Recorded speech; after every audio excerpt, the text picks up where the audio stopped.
What's up, my brother? What is up? Pop, pop, boo. Pop, pop, boom, dude. Dude, sorry, a little late. Traffic was a little crazy, hectic on the way home. I didn't expect to be late like that. So sorry, guys. Got a couple guests tonight, as always, though. As always, man. But they basically like the freaking other co-hosts of the damn show. It's the DHS crew. It's the DHS crew. Straight the fuck up. We got Verno in the building. What up? Got his Halloween shirt. I'm the only one on the panel with this shirt. Let me just say that. Yeah. Well, at least we all. Or I was. Sorry. I was. Yeah. Well, I do got a playwright shirt on as well, but we also got. I think maybe we do got a. Oh, that fucking. That's a knockoff. That's a knockoff. That's definitely a knockoff.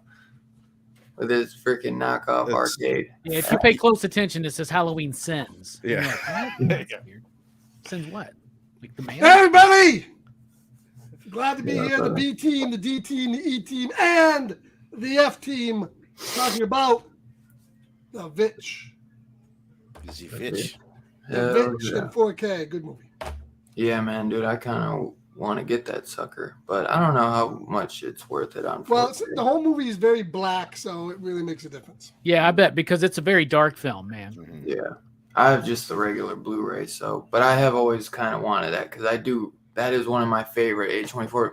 I got it for like $5, so I couldn't pass it up. And at that time, the 4K was like $25. I think you got the 4K for like $10 though, but it's out of stock right now. Yeah, like it is $11. I think. It's out of stock right now. It was just on that Prime deal. Yeah, so that's probably why. So other people bought the hell out of it for $10. And I'm so sorry. Last but definitely fucking not least, the main homie, Steph is in the building. Sorry. What up, fellas? No, it's all right.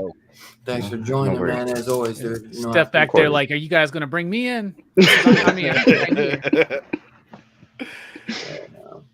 But yes, as Scarphead said, we are here to review A24's 2015 The Witch, directed by Robert Eggers. Was this his directorial debut? Yeah. Feature. Okay. Yeah. Feature debut. So, man, definitely one coming out swinging. I didn't get a chance to read Two Gun. Two Gun was messaging me about it, so sorry I didn't message you back. Was this one of the first A24 films? I think this is like one of the ones that kind of got them out there, though. That kind of like more mainstream. A24 has been around a lot longer than most people give credit for. No, I believe it. Yeah. Green Room was an A24 film, and that's which one? 2000 Green Room. One that Robbie just Oh reviewed? no shit, yo, it was. Tusk was was one too. So And what year is that? That was like What year? 2014, I thought it I was believe. When was that, Tusk. Robbie? Do you recall? Green Room was the same year, 2015. It wasn't. Okay. Okay. Shit, man. I wonder what was one of the first A24 films, let alone maybe the first breakout one. Their first Yeah, film. yeah, Their real first shit. film is well, they got a bunch of stuff. I They think did they did a bunch of like TV shows and stuff at first. Really? Yeah, I they think did it's stuff on. Yeah, go ahead. a glimpse inside the mind of Charles Swan III, whatever that is. That's a biggie. And that's and that's in 2012. So they're, I mean, been at it for 10 years. So this Yeah. is probably one of their first big hits. Right. Well, I love, somebody said it and I love Anya it. Taylor-Joy is huge, and she Yeah. is only getting bigger and bigger, and she's This huge was- in her horror. This is the first thing I saw her in, though. This is her Real first shit. feature too. Oh wow, breakout. You did this before Split? Am I wrong? I'll check. I think I'm right though. You probably could be Yeah. right, but dude, I Split think was they came out like the 2016. same year. Yeah. Yeah. Ex Machina Okay. was the same year. That was a big one for them. I remember now. Yeah. Yeah, Alex That Garner. was bigger than this, yeah. Ex Machina Yeah. was big. This one was like, I feel like this one was big, but it kind of went under the radar. I feel like it got more traction on the, like digital side, and because it's been free. Yeah. It was free for a while to watch. It's always been on Tubi and stuff. Well, I think one of the first ones I remember when I first started hearing about A24, it was after Hereditary came out. And so Hereditary is like 2018 or something like Yeah. that. So like, I think then people started going back and looking at what they had or whatever. But I remember hearing about this movie a lot. Oh yeah. Yeah. Well, Anya Taylor-Joy is one of my absolute favorites, and I ain't gonna lie, she is definitely a big reason why I love this movie. It's still a great movie just because it is so lifelike and just so accurate to how they lived back then. And I just love that they make it so real, but they add that like the real folklore tale into it. It's crazy, man. I'm gonna just jump into it. Obviously, I picked the movie, so y'all know I usually don't pick it. I mean, just because it was on the Horror Fest show, don't mean I love it, aka us. But I picked this one, so I fuck with this one, and it's very unique.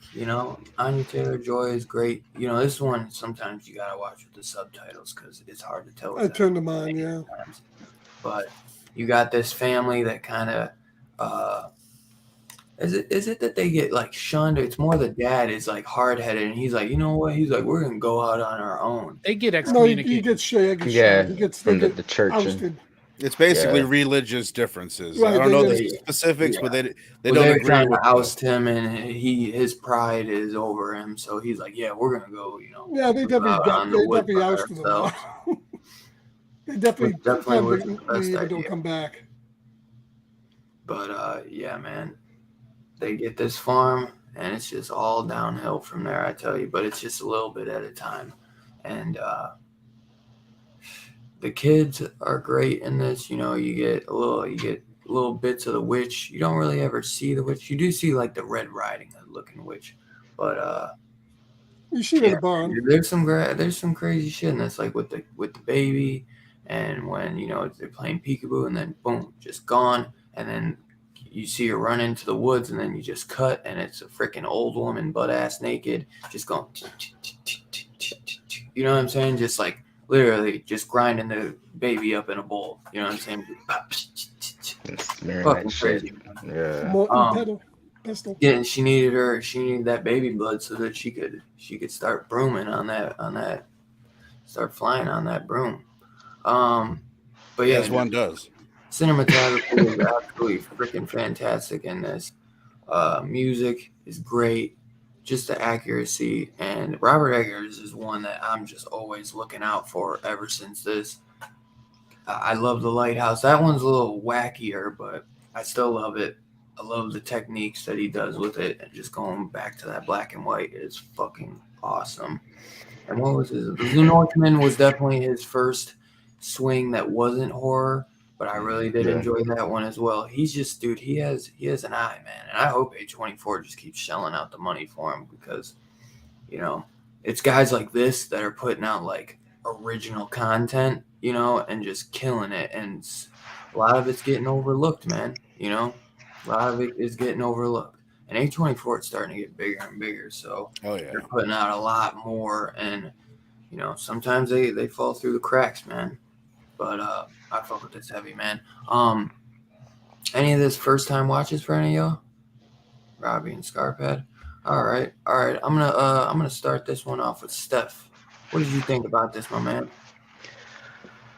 I saw this when it first came out. I remember hearing like, you know, just getting really good reviews, and it just looked, you know, the shots alone, like every shot is just striking almost. And so I watched it, and initially I was disappointed, like because it kept saying like this is one of the best horror movies of and I went into it thinking like it was gonna be like shock horror, I guess. So my expectation makes you think like you're like, oh my god, this is gonna be fucking like terrifying. You know what I mean? Like, but it's a slow burn. It's psychological, drawn out, psychological, like kind of like figuring it out yourself. Even at the ending, you still kind of got to put a little bit of the pieces together. You know what I mean? But doesn't hold your hand. But upon this rewatch, I enjoyed it a lot more. I still hadn't looked up like reviews on it or comments. I just, you know, by word of mouth and my initial viewing, I was a little disappointed. So I really didn't know what to expect. Like I was like, I didn't really care for it the first time, but this viewing I enjoyed it a lot more. I like you guys said, it was played out. It was like the realism of it that was kind of like scary. Like, you know, people's fears of the unknown kind of eating at them and shit to the point where it just pops off. All like they dealt with a lot of real themes, and I think that was like the scariest part of it. Was like it's good at creating atmosphere. It had a very haunting, eerie atmosphere throughout the whole movie, and you know the I noticed the director he likes themes of like isolation a lot, and like the just name like the Lighthouse, the Northman had that to a degree, and that's it's pretty strong. It's pretty strong. I respect it. I enjoyed this rewatch a lot more. It was pretty dope. Oh yeah. Still things you might not like about it, or is it like? No. You know what? I actually I don't think it was. I can't really say it was scary. You know what I'm like? Yeah. It's. Oh yeah. Nah. For sure. In a way, and you know what I'm saying? It's eerie, haunting, but is it scary? It is a horror film, but yeah, I actually know I really enjoyed this. I didn't think I was gonna realize like I enjoyed it the first time, man. I don't think I'm gonna pick up much the second time, but this one, like you said, it was a slow burner. Like once you're invested in it and you just kind of give it the time to play out, it's worth it. Heck yeah. Scarpet, what did you think, brother? First time watching?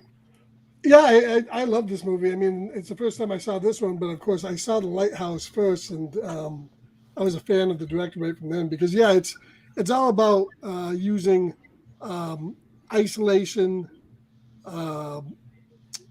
and your fears and your superstitions and your how that all mounts up to madness. And that's what this was in this movie here. Yeah. I mean, I'm convinced of it that, you know, pretty much we're seeing everything from the eyes of the characters as they view it. You know, they're viewing what's happening with this witch, and they're viewing everything. When none of that's really happening, but it's happening in the characters' beliefs because of the superstitions and the ignorance and how they're all tied into religion and how all that sometimes makes religion kind of bad guy here. And it amounts and builds to a fever pitch. So this was psychological horror. This director likes to build a sense of dread. And that's what both those movies feel. It's more of a sense of impending dread and doom than it is any kind of horror. It's horror, but it's psychological horror. And how we interpret our beliefs make us interpret the surroundings, the forest, and the people. I have no doubt in my mind that the witch is just another cast off that now went nuts, lives in a hut, and is a cannibal, but these people, because of everything they've been through, and everything that happens in the movie, it builds to the end where they're all feeding upon themselves. So yeah, I love the movie, and I'm excited to see the Northman because I haven't seen that yet. He's an interesting director. Mm-hmm. Definitely. It's a little depressing. Yeah, I could see the parallel between the family and Adam and Eve being cast out of Eden. I could see that, no doubt. Vern, my man, what did you think of it? I love it. It's I saw it streaming at sometime a little bit after it came out, and I remember my initial thought was like, I liked this movie, but I think a lot of people wouldn't. Like, I totally get like the people that are kind of turned off by it. It's slow. It's not jump scary and all that. But as I think all of you guys have pointed out, just like the realism, the period piece-ness of it is top notch. You really feel like you're living in this world pre-technology. But it's like we're in the information age now, and kind of what Scarpat was touching on with the ignorance. That's a lot of what's going on. It's just you didn't know. It was so much easier to be like, oh, my daughter's a witch, or she's the witch, and if someone put that on you, then it's easy for other people just to believe that. But the performances are all fire. I know we're gonna get into them. The characters are all fantastic, and usually with a movie that makes you feel like this immersed in it, like where you feel like you're actually living in that world, they're longer. It's usually like a long 2.5 hour drama. It gives you that sensation or that feeling in an hour and a half. You're in and out like a robbery, and that's dope. So Scarpat, what you're saying, I've heard theories on that, and that's another thing that's interesting about the movie is that you could interpret it as being hallucinations, right? As being all in their heads and all that. Well, an example is the little kid is kind of sexy. He's coming into his own as a teenager. He's looking. He's sexy. Is that what you said? He's coming into his own. he's looking at his sister, looking down his shirt. I always thought that was what they were implying. Like he was kind of. There's no doubt that when he sees the witch, it's a beautiful woman.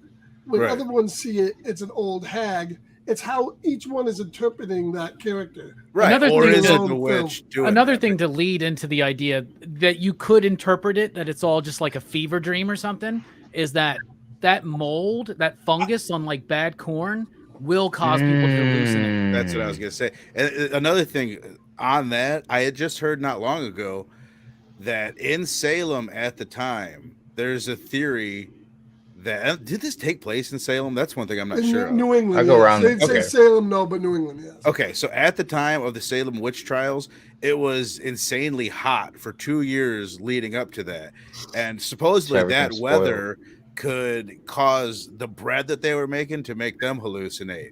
So just back to the ignorance part, just imagine it's 1630 or whatever the fuck, and you don't know about tripping balls, and you eat something, you start tripping balls. It's super easy to be like, this fucking bitch witched me. And those towns are scary as fuck. I've been up to Salem, and they still have the racks that they put their hands through in the place where they chopped off and dunked the witches. They still have all that shit. And even now, it scares the shit out of me.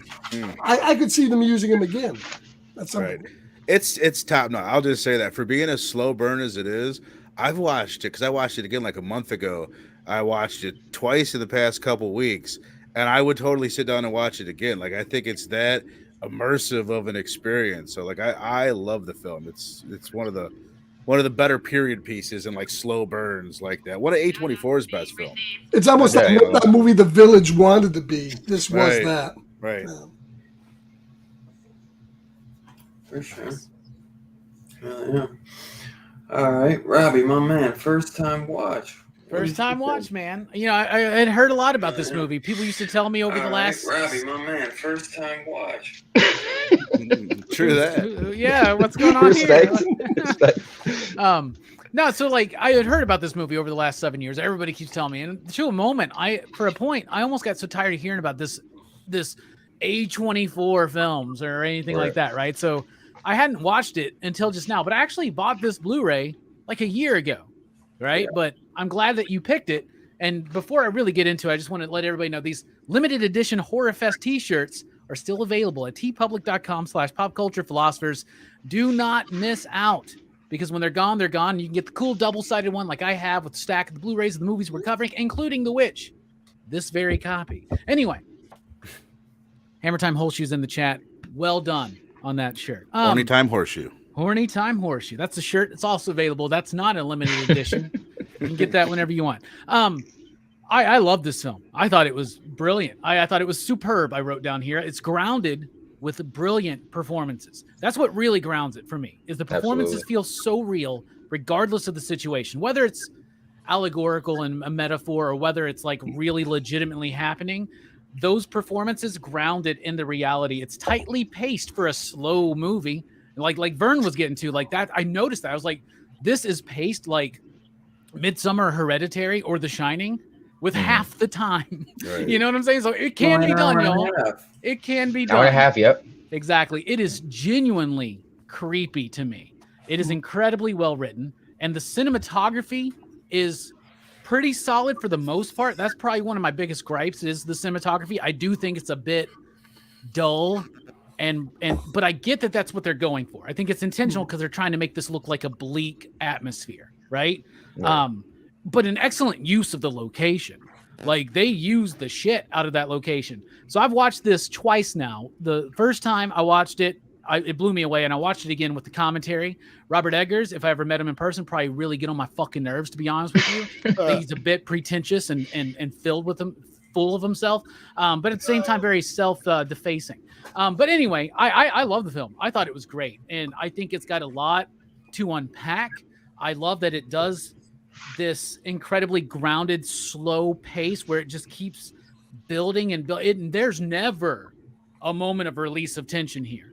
There's never a moment where a joke gets cracked and we're like, ha ha ha. There's never a moment where we get a fake false scare and we're like, ha. This movie the entire time is just like, there's a couple funny moments though, but not like in the Marvel-y way. Exactly, right? Yeah. But those moments don't relieve the tension. Right. If they do, it's only for like a millisecond. Like the seeing the kids out there tied up to the fence and shit. That's just because they don't know how to school their children. You know what I'm saying? Like, they're overwhelmed by everything that they're in. They're overwhelmed by nature. They're overwhelmed by their own desires. They're overwhelmed by each other. And the movie, when they got there was nothing there. And look at, they built everything, the houses and everything. We built this city on rock and roll. But no, I love the film. I think it's absolutely great. I think it's rather profound. I think it is one of the best debut films I've seen from a modern director in a long. I mean, I don't know if Ari Aster's first film is Hereditary. If so, then okay, well, there's that. But like, this does what Hereditary did in like half the time, right? But not. I mean, there are way different movies. I like this movie. I think it's really dope. Dylan's gone, so I'm going to stretch this out. No, I think it's great, man. There's a lot to. There you go, Dylan. Thank you so much. Because I didn't have anything else to say without going deeper. You would have figured it out. You would have nailed it. Yeah. Get your Horrorfest shirts. There you go. And your mugs. Hey. Pimp that merch. Oh yeah. All right. So let's dig into the cinematography then. So I know that's one that y'all will have fun with. And hey, it's gonna probably come right back to you, Robbie. So start thinking some shit to talk about. I don't need to think. Man, the lack of color provides a dull look that kind of bothers me. It's my biggest fault with this movie. The dark. And the thing is, in the commentary, Robert Eggers keeps saying, we didn't have enough money to properly light this scene. And it bothers me. Like, when he watches the film, he apparently does not like watching this film. And I understand that, right? There's nothing against him on that, man. But most people don't like watching exactly, but he's like probably seen it a million times in the editing room. Yeah, he explains that the intention was to have certain things be a little bit more clear, but they used their location when they went to that location. So they wanted to film it in New England. They wound up filming it in Canada because they got a tax incentive. It was super cheap, but the place they went to has a lot of a big logging industry. So the forest was like devastated. So they had to like go deep into the fucking woods to find a good place, and it wasn't quite what he wanted, but I think they used it pretty well. I like it. And I think that the dull look, the bleak look is purposeful to a point, but there are moments where he did want it to be brighter, where he even acknowledges that some things are not clearly seen. And that's something I'm seeing with a lot. I get moody atmosphere. I'm cool with that. I know we got these wonderful 4K TVs that show these amazing resolutions. I get it. But goddamn, Game of Thrones, But you I know, can honestly, A24, listen, like these movies can be a little bit more brighter, but still carry that dark kind of feel. I can honestly tell you though, watching it on this 4K. There's none of that.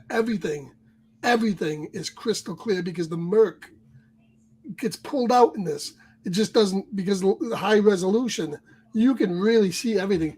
Really look for on 4K, even if you watch It'd it. be interesting to see though if Maybe up Robert on Eggers saw the 4K and was HBO still, Max or something might have it in 4K. I Right. still You don't think think he so. saw this? He saw it on film after they filmed it. He saw it exactly as it was intended. So I get what you're saying, Scarpet. I'm sure a 4K would But it's still sharpen. not the way If I would have he put my envisioned. TV on dynamic mode, I would have caught more shit. But I watch my shit in filmmaker mode just so I can get. Well, I think the closer. desaturation of color is what, Filmmaker like all mode. these shows I didn't do know that now. was It like is that. it is a major Yeah, problem. it's a nitpick. I'm just trying. Okay, well, once again, lack of color provides adult Yeah, look. dude, Though it's a I'm nitpick sure that's that the director purposeful. had himself. It's a bleak looking film. However, it has great framing, great use of the location. And even though it's subtle and not overused, the camera movement is significant for me in this movie. So I really do like the cinematography. I think for what they wanted to do, they couldn't do with the budget. So they did what they could and they made it work. And they made it work superbly well. Exactly. I get what you mean. The director just didn't get to do his 100% vision. He's looking at like, fuck, bro, like I'm at like 90% here, like my true vision or something. You know what I mean? Like 80%. He's like, if I just had like an extra 50 grand or something. Like, Right. I mean, that's this shit in the bag. But the thing is, artists like him, it'll never be perfect. right. You know what I mean? It's very rarely. There's always something they'd want to change. George Lucas still fucking with Star Wars if they let him. Yeah. Well, Robert Eggers, do not do that shit, goddammit. But We always intended them not to have I the say- troll that she killed her mom with, but a walkie-talkie. Last scene, fucking Hayden Christensen walks into that fucking witch thing. Yeah.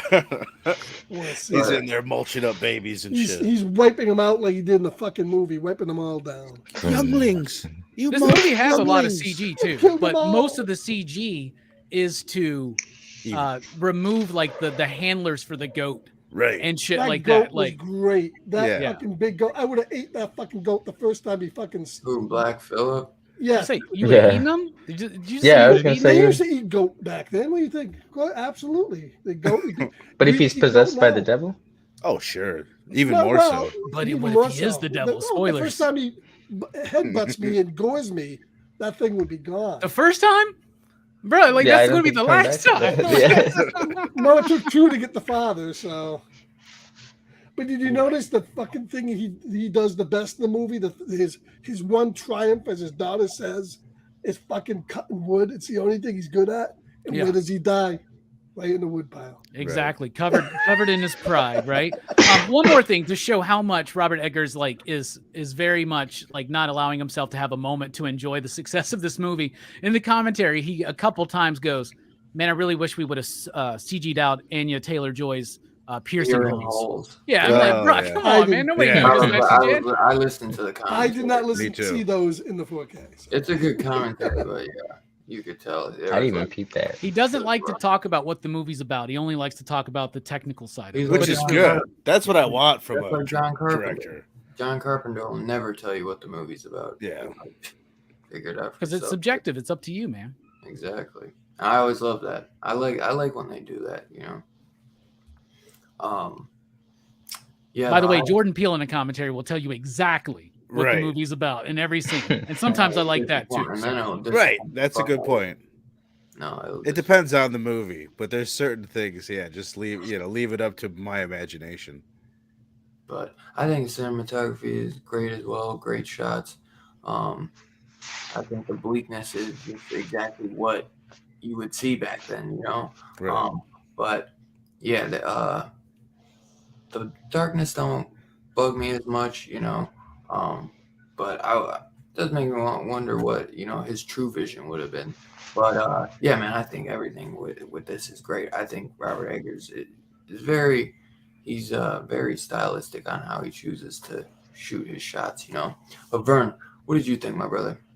I mean, Robbie hit most of the points for sure. Yeah. I'll just add like another thing, like with the runtime, he still finds time to be patient with his shots. Like he gives time, like when she's walking off into the woods, or when the family is going off, leaving their commune that they were with. Like he lets these things draw out. He's really patient. Linger. Yeah, Yeah. he'll linger on stuff, but still gets that short runtime. And then I'll just throw in, it's kind of part of the cinematography. Just the outfits are phenomenal. Everyone looks so damn realistic. The little kids, it's Yep. hysterical, just the way that they look. And another thing that Eggers points out in the commentary is just their faces. The kids' faces, they're little kids, but they all have these old faces at the same time. They look like little grown-up people. And the dad, just his face and the look, it's like you couldn't sculpt a man to look more fucking manly than that dude is. Oh yeah, I'm sorry, 62. Or I was answering something 62 said. I forgot a lot. But yeah, no, she was definitely not no witch the whole time. She only was a witch at the end once she signed that. Once she let the devil guide her hand. You know what's eerie about that is she kind of like what happened at the end is what she told her little brother and sister. That's like, right. You know, it's like I was lured out and I signed this book and. That's since everybody up here, by the way, has seen the commentary. You guys remember that bit where even him, you're talking about the costumes, and he's like, "That shirt's too white." Right, right. Understandable. If we would have had the money, I would have got a different shirt. For nighttime scenes, yeah. And then, they also pointed out it's kind of annoying. I'll say, I don't know if you guys ever have this experience. You'll watch a movie like that where they're pointing out everything. Like watch the Halloween commentary with Jamie Lee and John Carpenter, and Jamie Lee will point out every flaw and every little thing. It's like, and then you watch the movie and it's hard not to. And think you can't help but notice it. Yeah. Like, all right. I kind of. Now every time I watch Scream, I see the boom shadow in this one moment. Every time. right. Shit like that. Like Jamie Lee, when she says, "Was it the boogeyman?" She had been taking a long ass nap, and she's got lines on her face from the couch that she was sleeping on. So now you can't see that without like, where are the fucking lines? Oh, there they are. It's like. Damn you, 4K. Right. Right. Couldn't see him on VHS. Scott, what do you think, bro? Yeah, cinematography in this movie is done really well. Love all the shots that he has from a distance when they, at the end, when the girl's going in to meet the devil, the goat, for the first time, and he's got that long shot with her with the candle going in. The shot with the mother where she thinks she's breastfeeding the kid, and it's my god! With holding the napkin and shit. Yeah, it's a bird, and he clicks in that. Pecking at her. She's like happy about the birds pecking at her. That was a great shot. There's just so many good shots in this movie. You know that it's and it is, you know, there was nothing done for a reason. This, you know, a lot of shows they share on TV now, as I was saying before, they're all desaturated. They have no color to them. They're kind of like gritty. But this movie, there's a point to that because this put it in a time, you know, the movie's supposed to be very bleak. Everything's bleak in this movie. Their lives are terrible. So they're not going to have rainbow of color. So I think it all kind of fit whether he likes it or not. And it just was well done. And then he went on to do The Lighthouse, and he carried a lot of that over to The Lighthouse. Oh, yeah. Even more so. So, I mean, yeah, very, for a first-time director, outstanding cinematography. Hell yeah. Hell yeah. And with that. Stuff, my man, what are you thinking, brother? Same as you guys. I'm just echoing sentiments said earlier. You know, first-time director, excellent shots. I like how everything feels stressful and dreary, you know, like it seems so uncomfortable, like just the living conditions, just the feel of it, that he captures that very well. So it's hopeless. First time, yeah, very hopeless. Yep. So for that, you guys said it best too. And they were getting ready to sell the daughter. That's what they used to do back then. They used to sell their children into another family to work for the other family so they could have money and stuff. That's what happened. Yeah. That's where she was looking to go. That's why maybe in the end she did kind of go. And I could see how certain shots were almost too dark to see. Like I thought, like my brightness or whatever was fucked up, but it was just the film itself. But then it's like certain shots worked really well, like in the beginning when the witch did the shit to the baby, and it's like you can everything. It's like a faint ember, but you can see her outline. You can hear the noise and faintly see what she's doing. Like shit like that works, but other shots were very hard to see. So, but if it was not that much. I'll echo Scarpad. I started to watch it on 4K, and my disc is actually fucked up. I got to send it back through Amazon, which now you guys are scaring me since you said it's sold out. But I did put it on HBO Max. I didn't have any of those issues. So I think maybe they probably have 4K on there. No, I didn't have any issues seeing things, but I do think that the movie is a bit overly dark, more dark than it intends to be. But there are moments that are intentionally done that way, and it's very like it was giving me senses of, oh my goodness, I can't remember the name of it. There's a really atmospheric and creepy looking silent film about witches that I think may be a big inspiration, but it kind of has that expressionism kind of vibe to it at times with the lighting. Right. No, but Vern, they'll get it back in stock. Don't worry. The only thing is, I would just because if you care about the slip, that it might not come with this. It's possible. Maybe I won't send the slip back. I did get the slip. I'm surprised I'm still getting slips for this movie. That's what I was surprised too. But I think the 4K came out like recently. Like I don't think the 4K's been out. Yeah, not too long. Because they usually just do a Blu-ray. Yeah, most A24 movies now take 1 year to come on 4K. But yeah, it's just because of that sale. That sale went hard, so like $10 for a 4K. Like even people that don't like the movie are gonna buy it. I thought about buying it, bro, and I was like, I don't even have a 4K player, and I already have it. I went to go look for it today, and it was gone. But yeah, I wouldn't worry. Just give it a week. Let's go into the characters, and well, actually, we'll might as well bunch it up. We'll do favorite character and what you think the movie's trying to say, since then we don't have to go around again. You already want to get into that? What the theme is before we do music or anything? Oh, fuck the music, Mr. Music. Okay, let's do the character and music then. There you go. Off with you, Robbie, so everyone can copy you. Well, first of all, I have some additional thoughts on maybe the structure of it, right? We talked about the style, the cinematography, but the script is tightly written. The use of the older language provides that authenticity. I know that a lot of people, like, I always watch my movies with subtitles just so I don't miss anything. So it didn't bother me that much, but I can see this is definitely something you want to watch with subtitles on probably. It is slowly paced, yet quickly told, like we talked about. So what are we doing? What would you say? Music and the... Characters. My favorite character, since I get to go first, is Black Phillip, man. Oh my goodness. It's a delicious choice. Black Phillip is amazing in this movie. When the kids are doing their little song and dance and the camera's moving and it's chaotic and all this other stuff's going on and they're doing that, that's such a good scene. The creepiest scene to me in this entire movie is when Black Phillip is a close-up on his face and he's like sitting there chewing and he's like kind of looking off to the side with annoyance, and then that little girl Mercy is in his ear being like, bah, bah. What does the devil tell you, Black Phillip? Bah, bah. And I've seen that look in animals before, and I'm like, that little girl's about to get fucked, man. Like she's about to get ruined by this goddamn goat. This goat has had it, right? So I really love the goat in this movie, and I think the goat's name was it Charlie or something like that? But apparently it was a girl. What? Or am I? I think it was a girl goat. Maybe that was the horse. I don't know about that, but there was something that the horse is the it's a female horse. Yeah, but the goat is awesome because that goat is also very important to this movie, and you have to feel. And apparently Charlie, or whatever the goat's name was the most difficult actor on set. But I think the whole movie rides on his performance. And if you don't believe that goat is Satan, it ain't going to work at the end. And I believed it the entire time. Because the whole time I'm like, they need to leave that fucking goat alone. Because that goat is the devil. God damn it, Bobby Boucher. It's the devil. Anyway, I'll go with Black Phillip. You wanted to do your music bit?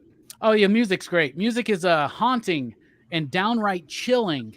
It feels very much like music in The Shining, like straight up, like that Yeah, the chanting. Yeah, all they the even chanting. say there was an interview that Robert Eggers did, and he said that when they were recording the soundtrack, at one point when they're doing that really intense choral thing, which they also do in Get Out, which we just talked about on PCP recently, when they do that, it was freaking people out in the studio, like in other rooms. They could believe it. hear it, and they were like, "What the fuck is going on over there?" They thought like the ghosts had all fucking arrived, and they needed to call Bill Murray and the rest of the Ghostbusters. The tones, it's mostly tones, so it's not like your typical score where you're going to put it on like Life Force and like go galloping around the fucking town, but it has all these tones, but those tones work in conjunction with the imagery to strike a dissonant chord in and of themselves and within the audience. Ooh. So I love it. And the score is done, by the way, by Mark Corvin, who we know, who did a lot of TV work, including the Twilight Zone, the 80s one, not the old school one, right? But he was the guy who did the music in Cube. So there you go. Wow. Cube, beloved Boom. classic.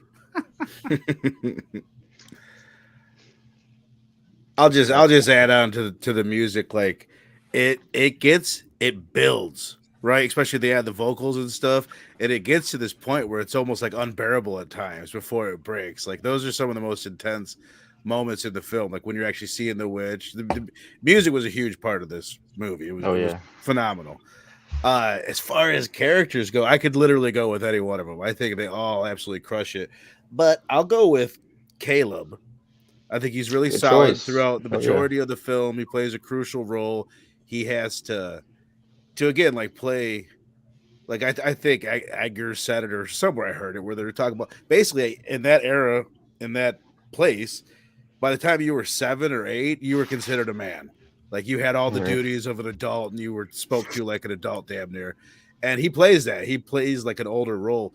But that scene in the middle of the movie, like the scene of the movie where he does that whole "I'm being saved" right before he dies, everybody kills it in that scene. But that kid to do all that in one take, Unbelievable. go through that whole thing, and then when the mom's sitting there shaking him, and he's all limp with his eyes open.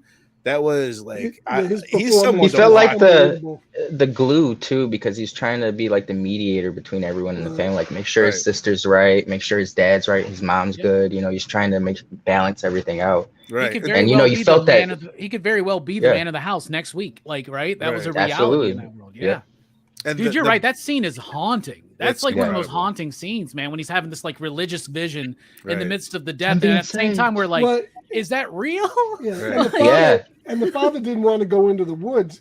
And the little kid went charging in, took the musket, was going to go after to put everything right and go after the witch, and found her. So he was really the man. The father really took charge. Everybody had their place, and as the girl said, his father's place was to chop wood, and that's all he wanted to do. I love the bit also where he's asking about the baby and if he went to hell or not, trying to wrap his brain around original sin. It's really great shit. He's phenomenal. Their belief at that time, those Puritans, like those Calvinistic Puritans, their belief is if you're not baptized, if the baby's not baptized, it's not protected, and like that's messed up, man. Like that's so messed. And that's the point, is like the lore with the witches and the babies, and that they grind babies up to spread amongst their body and their poles, and they fly. Like, it has to be an unbaptized baby. Like, that's the lore is really authentic in this. This is like Hellboy level lore, like where Mike Mignola goes out and really like dives deep into research on the folklore of situations. The same thing here, man. Speaking of the music, and I should have said this because he wasn't baptized. Right. One of the coolest looking scenes is right after that, when we actually see the witch flying, and you gotta like squint your eyes, like, what the fuck am I looking at, for a little bit. I just thought she was walking for the longest time, bro. Right. It is weird. Like, even my fiance had to be like, what am I looking at? But I like the artistic decision that they went to make it look like that. It looks insane. Well, in that last scene, I couldn't. Was she milking the goat, giving him a Hummer? I couldn't tell. I think she's drinking the milk and blood. It looked like she was, If she wasn't like getting low enough, I think she's supposed to be drinking it too. I don't think you give a Hummer on a teat, Scarpat. I don't know how long it's been. I don't know, man, but I'm just saying that's what it looked like to me. Hey, it's my turn. I love that we broke the show right there. Like, every single acting performance in this movie was fantastic. And for a first-time director to get the kids to give that kind of performance, it's tough to find kids. And every one of the kids was great in this movie. You just said that scene. Believable. That scene was the best scene in the movie with the kid where he's dying. That was the most well-acted scene in the movie. But every single performance in this movie was great. Every single one of them. But if I were going to go with the characters, I would probably go with the two twins because they kind of intimately creep me out.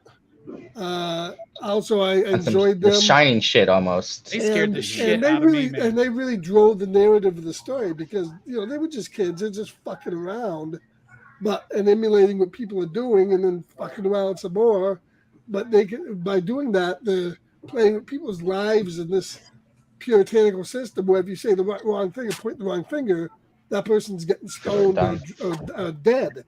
So I thought, and they kind of knew what they were doing at a certain point too, Yeah, because like Phillips really talking to them, right? Right. Like that's fucking scary, bro. These kids are so bad; they got to be tied to a goddamn fence, man. I love that. Right, and his father chaos and havoc. The father does a quick turnaround, saying, "Hey, these two fucking little evil guys, they are the fucking devil." He went like from the daughter to them is like, "Yeah, absolutely, you little fucks." Break out of what you're doing. Are you just fucking with me? Come on, wake up. When he grabs that little kid and picks him up like that, the sister starts screaming. Because they were just fucking around. They were just laying there bullshit, but they don't, they're in this family where everything can be taken the wrong way. You don't know.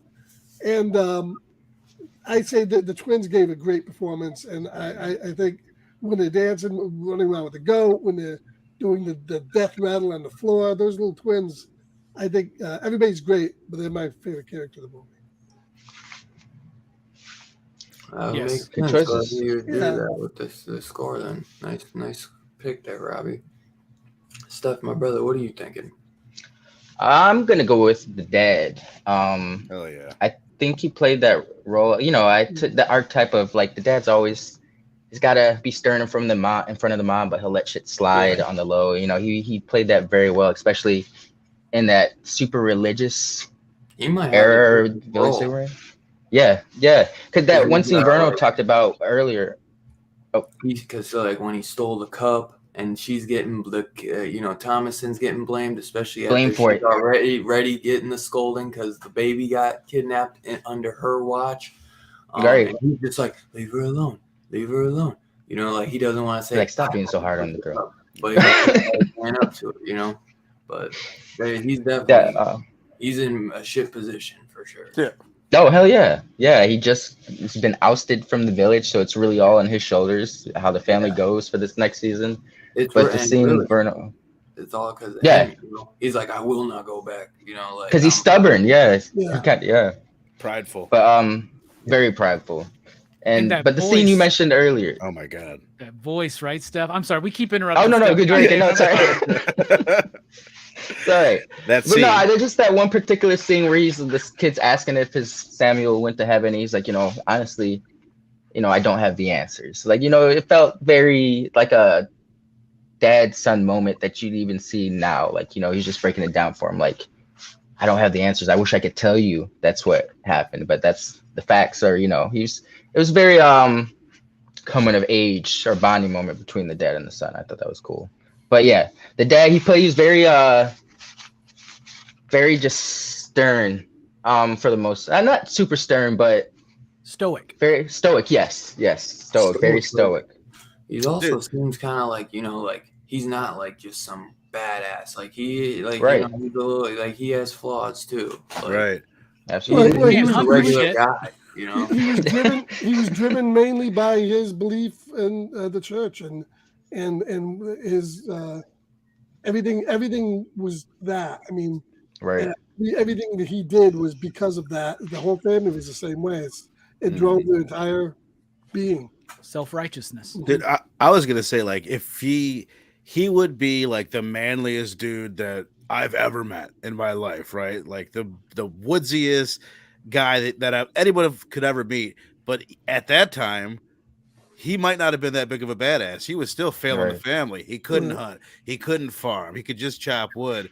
So I that's bet. just interesting. Does anybody else get the idea that that was his role, like in the community? Like I got like he's the guy that chopped wood for people. Like that's how you would. There was no money really. It was about bartering, right? That's right. You did. Like so, like that's what he did for people. That's the only way he had to provide for his family, right? And like when he goes out there because of the self-righteousness trip that he's doing, where he's like refuses to accept the fact that as the head of this family, I got to protect my family. He cares more about his pride, about his self-righteous sense of what the true meaning of God's word is and shit like that, right? Because they don't get into it, but that's what it is. It's like all the shit starts breaking into all these different denominations and shit because of just slight disagreements on just dogma, man. Which is still going on, like Oh, for sure. I've seen it. I've witnessed it firsthand in my experience, man, and it's what drove me away. Well, this movie was a big indictment to organized religion and the church. I mean, absolutely, without a doubt. But also showing the importance of compromise within such a system. Yeah. Because a belief system is a very powerful thing, as this movie shows us the inversion of it, right? Because, well, if you think you're going to burn in hell if you're slightly practicing the religion wrong, you can see your hands are kind of tied if you really believe that. It's a terrifying place to be in, man. Right. Like for real, dude. Seth, was there anything else you wanted to add, bro? You guys said it best about the music, but it's just very disturbing. And who said the bit about them recording and people being fucked up about it? And then like a few rooms down, was that you, Robbie, or was it Verno? Yeah. Okay, that makes a lot of sense because there's certain things where I had to turn the volume down just a little bit. Like, okay, I get what they're going for, but I don't want to scare the neighbors. God damn it! Shit, turn this down. Fuck. Yeah, it was quite a bit louder than the sound, the talking of the movie. They were talking like straight this, up The Shining, man. You know those moments I'm talking about in The Shining where it just like has a shot that's being held or zooming in, and you just hear this like. At the very beginning, I was like, oh shit, this is what we're in for. Because when they go into the woods, they show the woods, right? And all yep. And they slowly pan and show like the mountains and shit and the clouds, and it's still like that haunting. Then you knew what he was doing with that. It was disturbing stuff in a good way. But it's hard to pick a favorite because everyone named everyone gave strong performances. Right. My number 2 is the dad, dude. He's so good in that fucking. I was like, what else is he in? I got to see him. Someone said he was in the British version of The Office. Yeah. Bro. I haven't seen that in years. I bet if I watched it now, I bet we're all like, no way, that's him. Everybody, He'd have to be like pot of chili? Like what's the going Creed on? character, maybe. He might be. I'm pretty sure he's been in something either like Game of Thrones or. Oh, that would make sense. He was in Game of Thrones. Actually, I've seen him in a lot of different things. His name is Ralph Ineson. He's in The Green Knight. He's in Brom, The Boys 2, Savage Hunters, Last Victim, The Northman. He's in fucking The Deathly Howls. No, he wasn't the character that helped the guy get in the boat, the night guy. Was he with that guy? In The Northman? No, in Games of Thrones that helped. I don't see him as Game of Thrones. He plays Dagmir Cleftjaw in Game of Thrones for 5 episodes. Oh, okay. I don't know. Yes, that's him. He has short hair. Yeah. He's from Ironborn. You can kind of tell from his voice. He worships the drowned god. Oh, I think I do. House Greyjoy. He's the one that, he's the one who teams up with Theon. He's the only one that, and then yes, he is. Oh shit! When he takes over, right? Fucking the Stark's home, and that old guy with like the braided mustache like spits on him. He's like, my lord. He's like, you cannot let that stand, And he's like, because Theon's gonna kind of like let it slide. He's like, just throw him in the prison, but like. If you see him, you'll notice. But now that I think he is, he's like clean face, short, short hair, almost like an army cut, just with like a little on the top. He plays the Green Knight in the Green Knight. No shit, the voice, yeah, that makes a lot of. He's apparently in Northman. I haven't seen that yet. So his voice sounds just like Andy Serkis's speaking voice. He was a Ravager pilot in Guardians of the Galaxy. No, he played Amicus Caro in Deathly Hallows. Because everybody that's in Game of Thrones has been in Harry Potter. Right. Oh, he's super young. Oh, dude, he's one of the fucking like the evil guys. Okay. We're gonna do a deep dive on this dude, man. Right. This deserves a whole I'm all for it. podcast. You just wait. I'll say we still have two characters that Dylan has to pick from that could easily be the best characters in the movie. Like, Well, three. Absolutely, Three if yeah. we include the baby. Come on, the baby. Right. David is all. Let's be Crucial honest. role, bro. Crucial role. Well, oh my god, He smashed it. I'm an '80s fan, and I love me some blondes. So I'm going on your Taylor Joy, baby. Every movie. Yeah, I cannot be mad at that. I even watched, what was it, that goddamn chess show she was in. Just because I I heard that was good. So much. It is good. My fiance's is got it good. on repeat. But I really watched it because of her. Queen's Gambit, right? Yeah, Queen's Gambit. I mean, let's be honest, she kind of was one of the saving points for New Mutants as well. Oh, 100%. She was great. Who's this? The blonde? Yeah, Yana. Yep, with the metal arm. They should bring her back in the MCU if the New Mutants. Hell ever- yeah. Just keep her. She nailed sick. it. She's the best part of that movie, man. Fuck yes. Her hair is already like white blonde like that. Perfect. Her eyes are a bit far away. I don't know, like it looks like a bad drawing from like a 13-year-old where the eyes, like it looks like one of my drawings where the eyes are too far apart, you know? Yeah.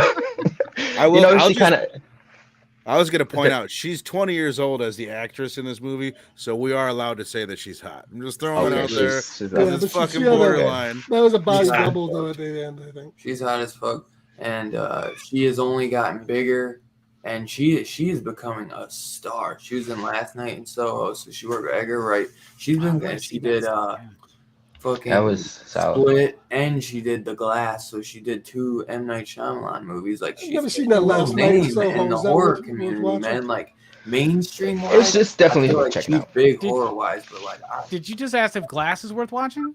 Last Night in Soho. Last Night in Okay, Soho. okay. I was about to be like Glass. No way. It was different. It doesn't have your usual Edgar Wright vibes, but I respect that. I heard it's Edgar Wright worth doing. a watch. I heard it's Edgar Wright doing Giallo. Is what that's what I've heard. So Kinda, yeah. It's I can see that. It's very stylistic. It's good. I wouldn't say I'm gonna watch it again very soon, but Not my favorite Edgar Wright film, but I respect it. I watched it and I enjoyed it, and maybe in a couple years I'll watch it again. it's no baby. You know what I mean? Because because she's in absolutely. it. Especially because she's in it. If she wasn't in it, I might not rewatch it. Yeah, we need to get around to doing that baby pretty soon. That's a good pick, They Dylan. put 8 more chapters out of that. Anna That it's Taylor-Joy was phenomenal. Honestly, man, I've loved watching her career grow too ever since this, because I've been watching ever since this came out. I've been watching her. Then I see her Split. I did not know this was her first feature film. That's I wasn't sure if it was this or Split. But I mean, those came out so close together. Either one of those is like in 5, 7. What's been 7 years now? But she's she's done a lot. And this movie actually released in 2016. But you got to give. We also got to give a major shout out to Kate Dickey as Catherine the mom. The mom. She is. Yeah. Oh my god. What She sold it, bro. Is she the chick that was like in Game of Thrones that was Yes. like nursing the 12-year-old boy? Oh my That's god. what it's. Oh, fucking- yeah. Oh, the sister, the sister, star. Oh, Yeah, nursing her 12-year-old. the sky throne or whatever. Where they threw people to the. Okay, yeah. Is that the veil? Is that what that is? That's the The veil. veil, yes. Didn't she plunge out of the moon hole there or whatever that was Yeah, called? well, she got pushed out of moon. Pushed Right out of after the moon. right after the Ravens Littlefinger. were like Littlefinger? sucking on her Mhm. teeth, man. Right after that scene That with guy, Raven. Yeah, dude, Oh my That was god. disturbing. Now that's what he was reminds me 20 of years old. Dale, that movie watch, the zombie movie with the 5-year-old, 29-year-old kid biting off his mother's tit. That Dude, reminds why me of the are you game. That's why I said spoiling it. Games Maybe of they're gonna Thrones. watch it. I know, but hey, what the hell? He the can't best part help of the it. movie. He loves just spoiling yeah. it. Every time he puts something. But that in the reminds chat, me I'm now, the like, Games yo, of please Thrones don't spoil woman it. with the- I'm begging in the chat like, hey, I'm trying to avoid what people are saying about Halloween ends. And he's like, oh, yeah, no, I know. Yeah, people are saying terrible shit. But what the fuck? Like, fuck it up. That's very what you vague, very vague. I'm sorry, man, because all I said was, "What the fuck did I just watch?" Yeah. Not you. I gave a day warning. I'm like, I'm getting off of here tomorrow when the movie comes out.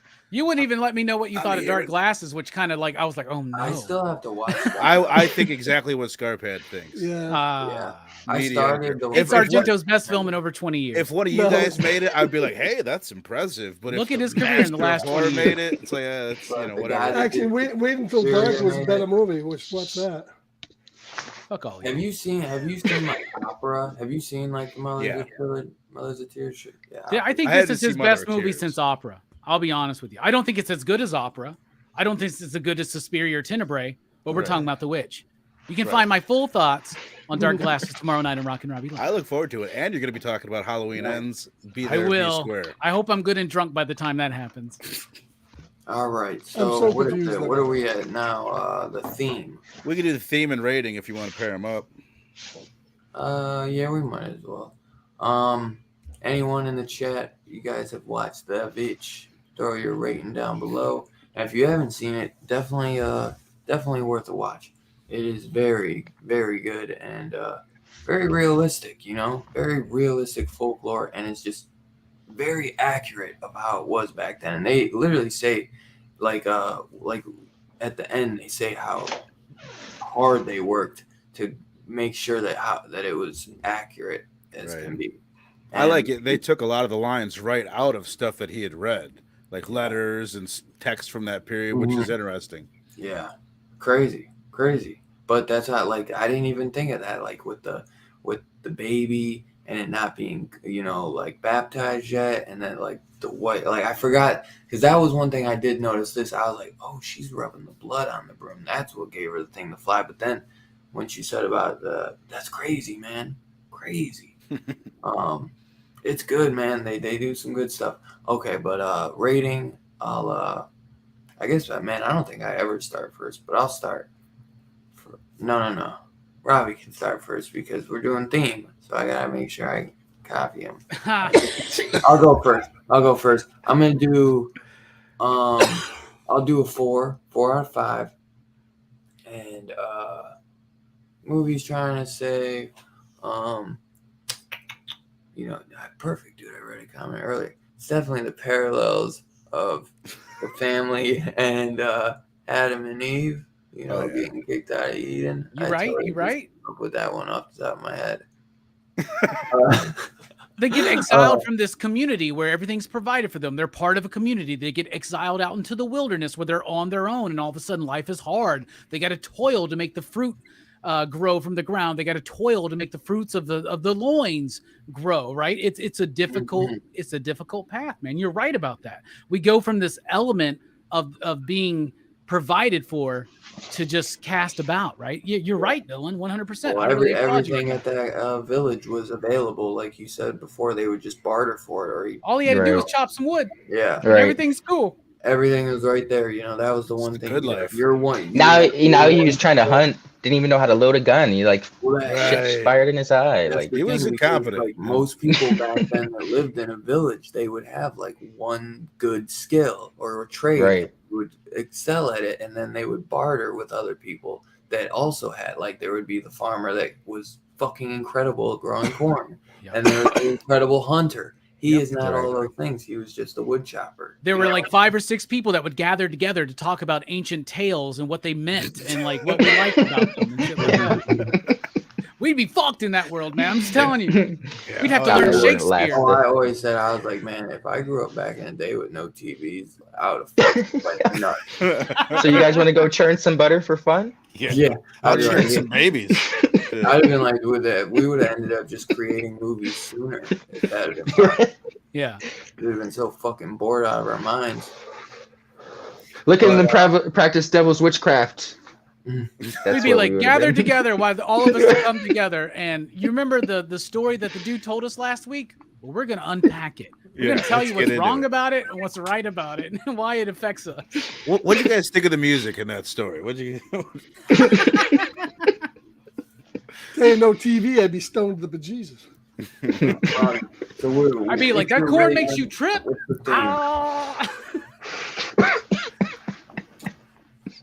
Robbie, I don't know if you heard him. He was asking you about the theme. No, I didn't hear him. Okay. I was too busy focusing on hallucinogenic corn. Psychedelic corn. Yeah. There's a lot of things you can say about this movie.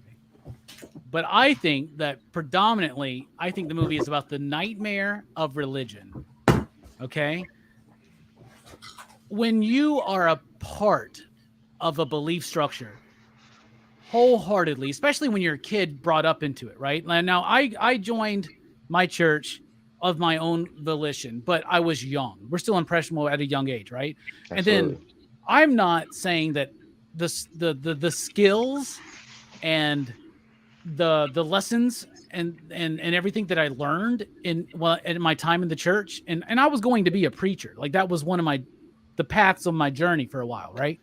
And so I understand what it's like to feel the weight of sin and to feel like because you made a little white lie to save somebody's feelings, like when the kid does it, the kid lies saying, "Oh, I saw an apple tree out there," which is another thing about your Garden of Eden thing, the apple, right? Yeah, it spits out the apple, which is also a reference when he spits out the apple to the idea of the apple, the witch, the poison apple, and Snow White. Yeah, all that shit, exactly stuff.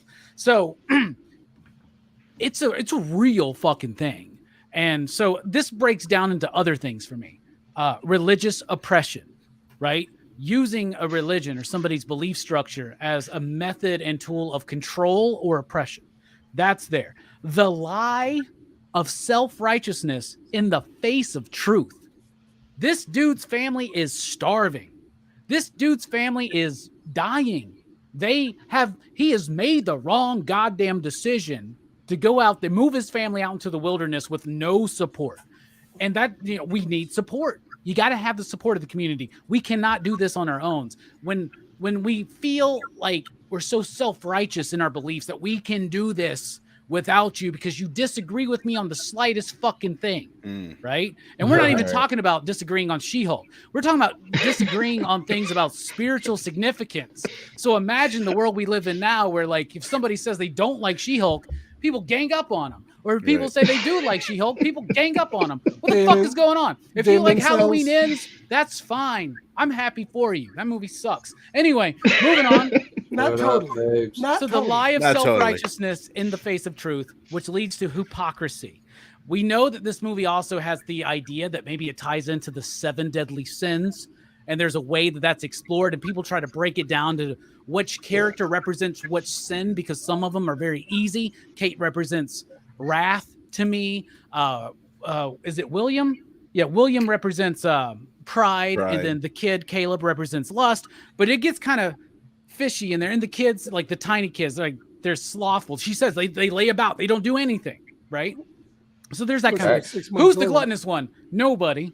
Maybe Black Phillip. Black Phillip, yeah. It's Black Phillip's that one. So it does tie into that. But basically, it breaks down to one very simple thing that we've heard about many times. Man versus nature, right? The world's nature, going out into the wilderness, trying to make it on your own. You get overwhelmed by it. You get overtaken by it. But also the nature of humans. We all, the 7 deadly sins and all their variations, we all have them. And guess what? That's a part of human nature. Tell them that's just human nature. Why do you do me this way? Right? Because we do people that way because we have no choice. This is built into our nature. It's that original sin. It goes back to the baby.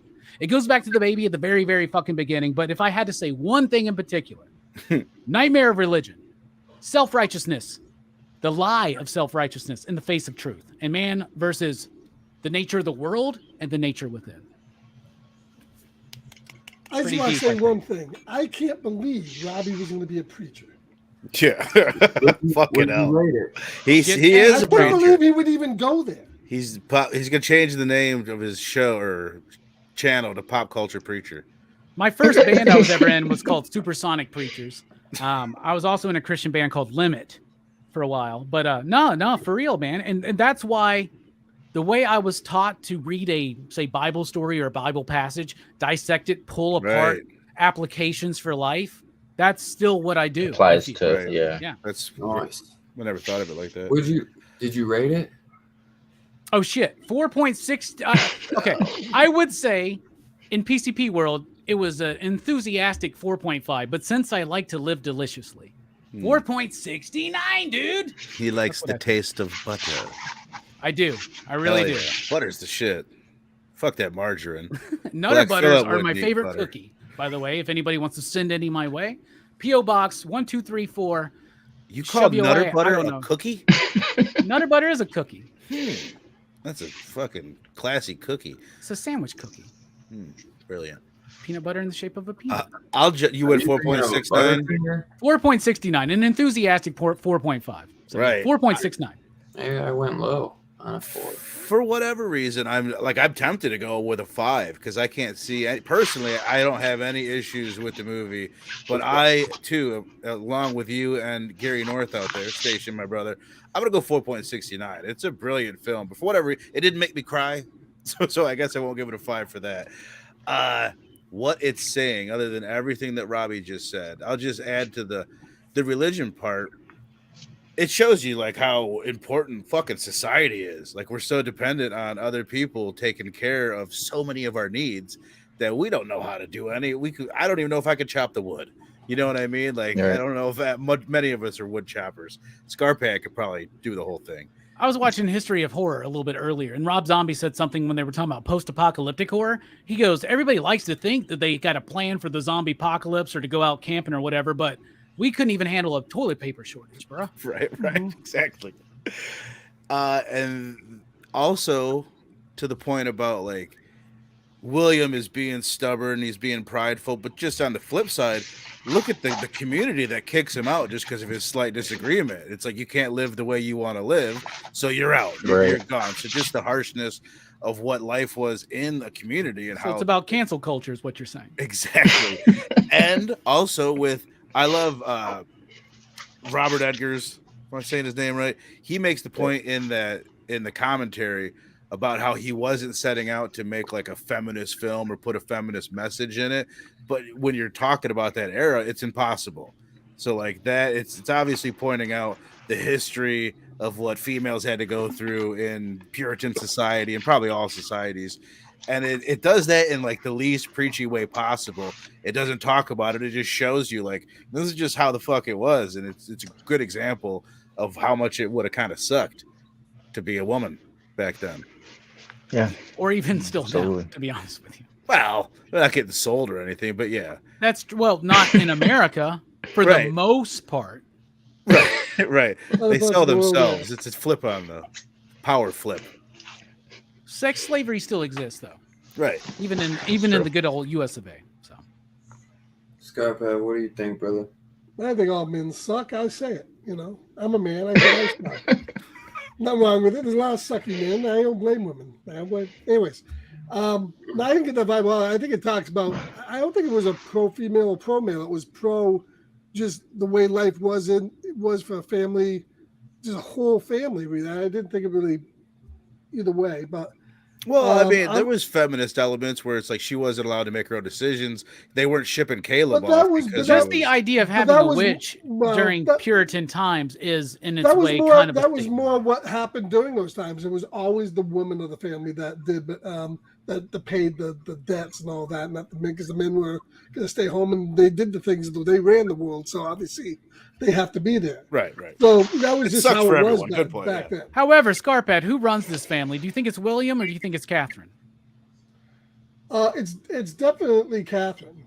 Okay. She browbeats Williams and he just takes it. That's why even the daughter sees it. Yeah, but he makes the decision. It takes a lot of it before he's like, all right, we'll move. But that was only in the home. The woman did, but outside the home, the woman had really no power. Anyways, right. Besides that, I think it just showed like how your beliefs could work for you and work against you. Here's a family that was failing in every way. The only thing really they had left was the belief, the rigid, non-budging, fanatical beliefs in God. That's all they had left. And in the end, they didn't even have that because that faith just eluded them and they went to really delusional, because of the isolation, because of that extreme faith, devolved into madness. And in the end, they didn't even have the thing that they wanted to have. And it's that psychological nature that I just love about this movie. So I'm going to give it, because it deals all with that psychology and really deep horror, I'm going to give it a 5. I think for what it sets out to be, I think the overall, the music, the atmosphere from the cinematography, to be a first-time director and get those type of performances out of the entire cast, especially kids, yeah I give it a 5. Nice. Hells yeah. Yeah. I mean, it could gotta easily be a change 5 for me. Mine's got to be a 4.69. I got to change it real quick. Steph, bro, what did you think? Oh, man. Was it just the score? Or are we doing theme and score? What do you think it's trying to say real quick? Oh, trying to say, I think it's trying. I'm gonna go back to the whole isolationist thing and how being isolated for so long in certain degree your mind will start playing tricks on you. Yeah. I'll just stick with that. But as a score, like I said, I like when a movie can impress me when I don't think much of it. Like that can be a first watch, or it can be something that I watched the first time and wasn't really feeling, and then the second watch I really find something in it, which I did with this film. So with that being said, I'm gonna give it a 4.5. Like I can see why it's not everyone's cup of tea, this whole slow burn psychological thing going on, but it does everything well, like the characters, the dialogue, the arcs, if you will, the shots, the music editing is all. I think he got what he was aiming for. So with that, I'll give him a 4.5. Hells yeah, that's high praise across the board. And because the first time I saw this, I thought this was kind of boring. So I wasn't expecting a lot going into the second watch, and so the fact that I enjoyed it so much, give it a solid 4.5. Could I pose a question to the panel? Because it's the ending of this reminds me, it's like exactly like Midsummer.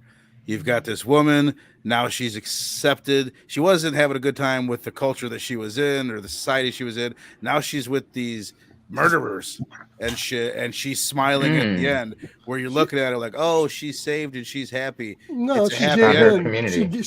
She gave into it. Right. See, I heard a review where this woman's like, oh my God, it was so empowering. And I think it's great for her. It's like, no, she's not down with murderers now. I think the point is, it's not that she chose this over this. I think that the thing is, in a moment where she's alone now, bro. Mm-hmm. Everybody's gone. There's nothing. How's she gonna fucking make it? So all she did was swap one god for another. Yeah. That's all. Otherwise, she's just going back and living at that village and just working for some family. And the other one offered her power and a good life, while the other one didn't respond to her and made her live a harsh life. Back in the 1600s was a big fucking deal, bro. Right. Like, she's like, you mean I ain't gotta make it, Philip? God. That's why I like. Can you believe it? Mark McGrath. Well, said. and the nightmare. The other possible. The other possible scenario and interpretation is that now everybody's dead. She just sat there from like morning to night. She goes outside, accepting her fate that there's no way she's going to survive this. And in her mind, it broke. And in her mind, she's signing a deal with the devil. And in her mind, she's going into this cult. But in reality, she's walking into the woods to die. Yeah. Which just lets you know when somebody's belly is empty and they don't have fulfillment in not just the basic physical needs, but in every other need. Respect, it's very easy to jump on board and sign your name in a book. Exactly. Right. And she took off her clothes. She walked into the thing naked, the way she was born, the way she was going to die. She just walked in, and that was it. And it's a big thing in the Bible and religions, where it's like, when I was hungry, you fed me. When I was thirsty, you gave me water. This kind of shit. She has followed this her entire 20 years or whatever, right? And God didn't do a damn thing. Exactly. Well, so it's easy to turn to another source. Surprised that at the end, when she has her vision and she's smiling because she's accepted her fate, that she's seeing those people rise to the heavens and get ascended. Yeah. Can I? Oh, and this is the proof of what I've been taught. Right. Here's another thing I want to, since Verno got to posit a question, I want to. What happened to the fucking two little devil kids? That's a I The was witch- wondering that too. Yeah, They got turned into witch food. I think pretty so too, sure. right? Because the idea is that grounding Right, up, but the right. thing is, grounding up non-baptized kids give you the ability to flight. So I've seen people say they killed the kids, therefore that's why they were doing that ritual at the end. But they were baptized kids, so I don't know if they ground them up. I don't know. I don't know what. Maybe they ground up Jonas because nobody gave a shit about Jonas. It was Mercy that was the one. Mercy might be like a witch in training. I don't fucking know. Oh, for But sure. I'm curious to know what happened to those kids. Right, because you just see that William boards them up, and in the night, Philip has broke out, but we never see him again, right? Yeah. We don't see I their say- bodies or anything. Exactly. I say 20 years from now, we do a direct sequel to The Well, Witch. I was gonna say they're coming in Witch 2, Forest Boogaloo. Yeah, exactly. Yeah, I love it. I love it. Kind of like the Blair Witch 2 to the Blair Witch. Yeah, that's right. It's gonna be a movie where these little fuckers just come out of the woods and bite you on the fucking ankle and run back in. That's gonna be the whole fucking movie. I'd buy that. Hell yeah. So we got 4.69s all around except Scarpack giving it a solid 5, and then Two Gun wanted to give it a 3.5. Two Gun.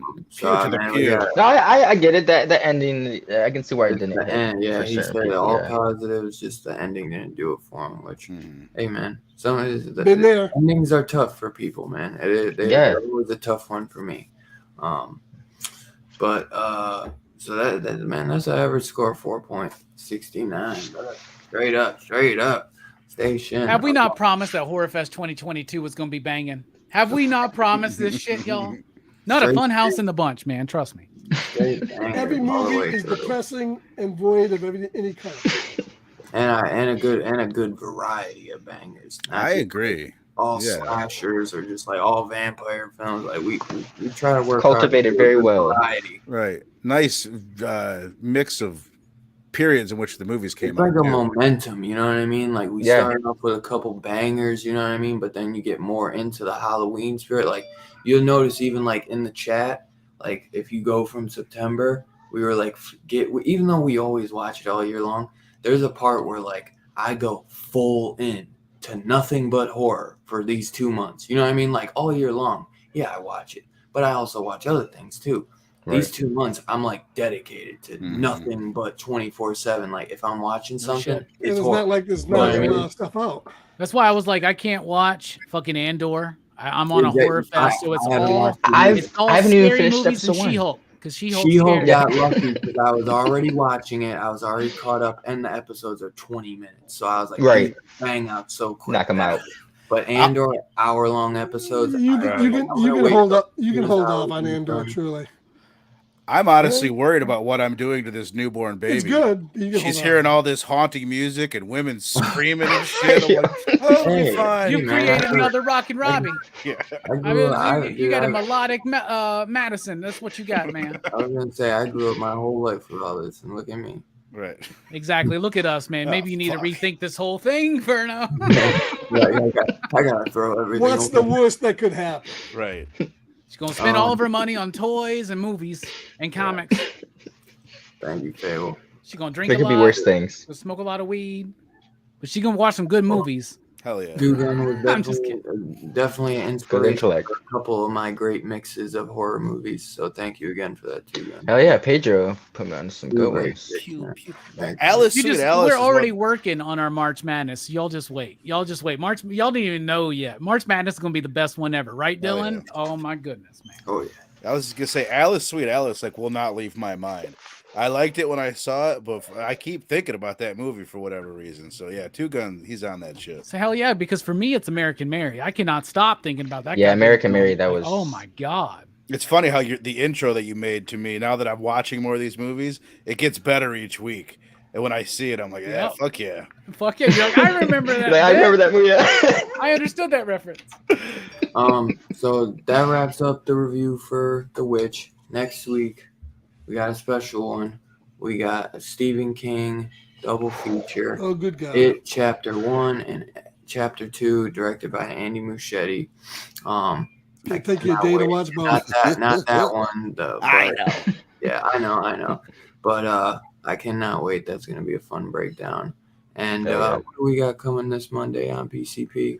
We got the Rainbow. Serpent and the Rainbow, a Wes Craven film, y'all. I got to be honest, man. I thought if we had a funhouse situation going on for Horror Fest 2022, it might be this one. I hadn't seen it in years, and I remember it being kind of slightly cheesy, but I'm telling you what. And then I even got more scared when I realized that the panel is pretty much the same panel from the Funhouse review, and they had never seen this movie, and I was like, oh my goodness. But then I watched it the other day. Nah. This movie slaps, y'all. Serpent and the Rainbow. So hard. It's so good, man. Bill Pullman's best performance, in my opinion. Wow. Dude, one of the great, President Other Bill than Pullman. Lake Placid. one of the best, like, real zombie movies, like, kind of like diving into the real zombie The lore. voodoo zombies, right? Voodoo Like zombie, it yeah. gets into it. That's It's what it is. supernatural. It's intense. It's got an amazing soundtrack. I forgot how good the score was in this movie. Oh my god. We've Before been talking night- about these movies like Even the Witch. Great music, not a good distinctive theme. Serpent and the Rainbow's got a theme that will be stuck in your head for days. Such a great movie. It's on Peacock right now. Throw that Who's out there. got show and tell? Peacock's got some good shit on there, Verno, I've heard. Oh my god. Who's got some show and tell? Who wants to kick us off? Steph, you got anything? Vern? No. Nah, I got nothing this week. Nothing? I'll kick us Robbie. off. All right, let's see what you got, Robbie. All right, so Prime just had this big sale, but I'm trying not to buy movies. So I'm trying to reserve myself. So I bought one movie because I got this super cheap and it's been out of stock forever. Got me scanners finally, Oh, baby. Nice. How much was that? It was $20 on the sale. $20. And it was awesome because it's been out of stock forever. Nice. And people were trying to sell this for $50. So I got the Criterion Oh, edition. really? Yeah, I got Shit, maybe I'll sell mine for 50. Outside of that, okay. So every time I watch this movie, and I watched it on like Tuesday or Wednesday. 1500, Perry. What's that?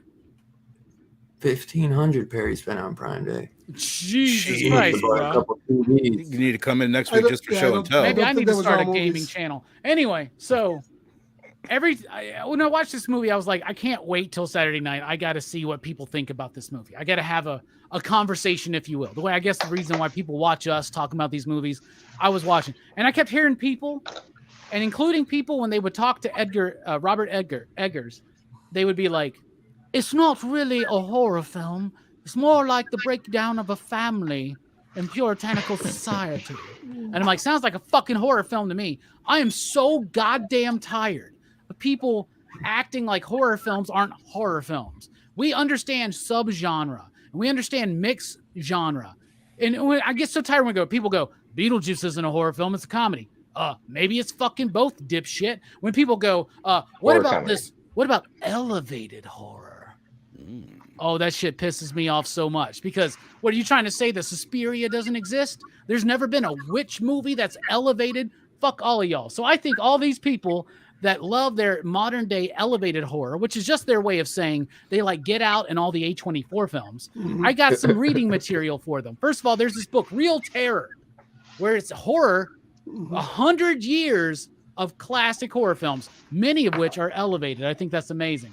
Here's A lot of them in one. black and white too. That's my Hammer Films exhaustive filmography. This is every Hammer film That's nice. in depth, Ooh, in nice. detail with pictures. Wow. Some Yeah, it elevated is. bits in there too. Okay, here's one called The Heroes of Horror that Mike the Voice Matthews Oh, hooked me shit. up Yeah, with. that's a good one. This Michael is a and great Good book. books. Oh my goodness! Even in the 30s and 40s, they were making elevated horror. Have you ever heard of fucking Bride of Frankenstein? The old dark. Have you ever heard of James fucking Whale? And how about this one? Horror of the 20th Century. This is one of my favorite books I have on horror because Mhm. it's got all the shit. It's got the pulp magazines. It's got the covers. It's got the movie posters. It's talking about EC. You know what, What I'm about saying? EC? It's getting in there. Oh, what is it? A double page splash on the Christopher Lee mummy? Oh, Bullshit. That's Elevated good. Box- horror is horror. Psychological thrillers are horror. All that shit. There are scary horror movies. There's no jump scares in The Witch. Who gives a shit? This movie scared me fucking more because there's nothing more fucking scary than a family that's 100% devoted to one ideal. And like, Jesus Christ, y'all, come on. I'm tired of this fucking shit. They're horror movies. Silence of the Lambs is a horror movie. It's not the greatest psychological thriller horror It's a movie of the 90s. psychological thriller. It's the same goddamn thing. Anyway, that's what I got. That's This what is I got. an That's my rank. intense show and tell. Oh my god! I'm so Robbie's- pissed off about Robbie's that shit. It's gatekeeping getting on my horror. nerves, man. What you got, Scarphead? I'm scared to fucking show it now. Right, show and tell turned fucking into show. a rant. What'd you do, Robbie? He Walk broke away me. for 1 The second. You're motherfucker scaring broke everyone. me. All right, so I started picking up back in the 90s. These guys were huge playmates in the back with the Star Trek figures. This is Oh the shit! next generation. Now, what they've done on these is they went from 3.5 to 5 inches. So Riker's 5 inches. Who fucking knew Riker's was 5 inches? Right here. And they have more points of articulation, which means every single one of these motherfuckers are bow-legged in the package. Okay? Nice. But Looks like he's about to hop over the back of a chair, that's Riker. Riker style. And of course, we got Picard. Hell yeah! Nice. So these are very retro. They all look like they're doing the Lord of the Dance shit with Yeah, their knees. What's going on there, man? James So T. crazy. Quake. And then a very bad fucking Leonard Skinner sculpt. Leonard Nimoy. Leonard Skinner. He's got 2 arms. That doesn't make sense. But they got the Pillsbury Dope Boy gloves, so That's I Def will. Leppard. I'm sorry. I I'm so will embarrassed. fucking, give a break. I'm in Alabama. I got to And know then- what Leonard And Skinner is. then we got Data. Nice. And then, fuck me. Michael fucking Burnham. How's she getting that bag? I didn't know it. Bruh, they did a Shit. Playmates of her? God That's awesome, man. Damn, what the hell? She's And a then- good character, man. And then, God no. And then Saru, who is kind of cool, but That's a great character. The Michael- best character in Discovery. Come on. Michael Burnham, man. Anyways, all right. So that is them. Real cool. Now I went out and got some discs, Amazon sale, of course. And let me tell you, this little story behind it. Here is these came out this week in individual packages in 4K, and I love these box works. There's the Wolfman. wow.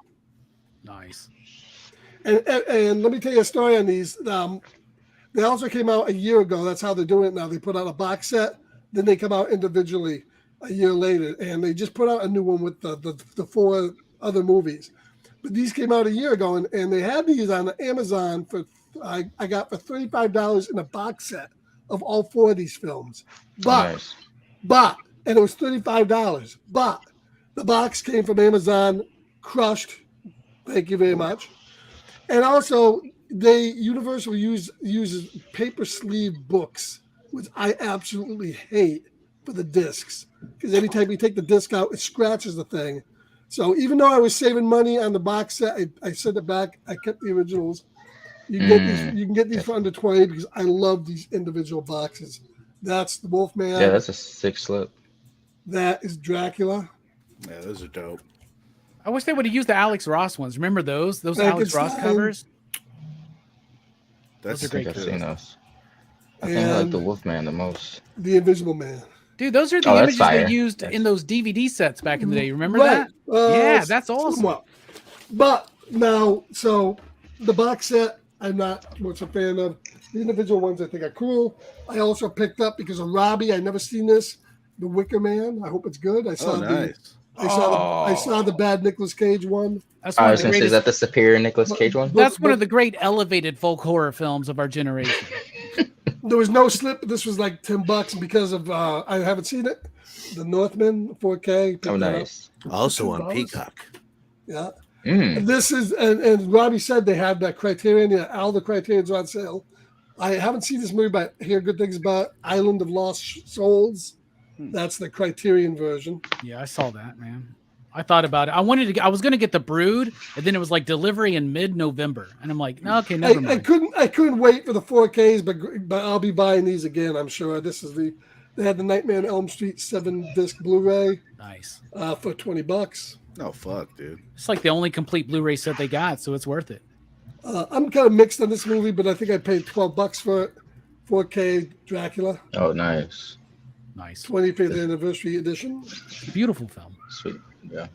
I did. I made fun of Dylan, but fuck it. I tribute to Dylan. I got Mayhem for $1.25 at the dollar store, Dollar Tree.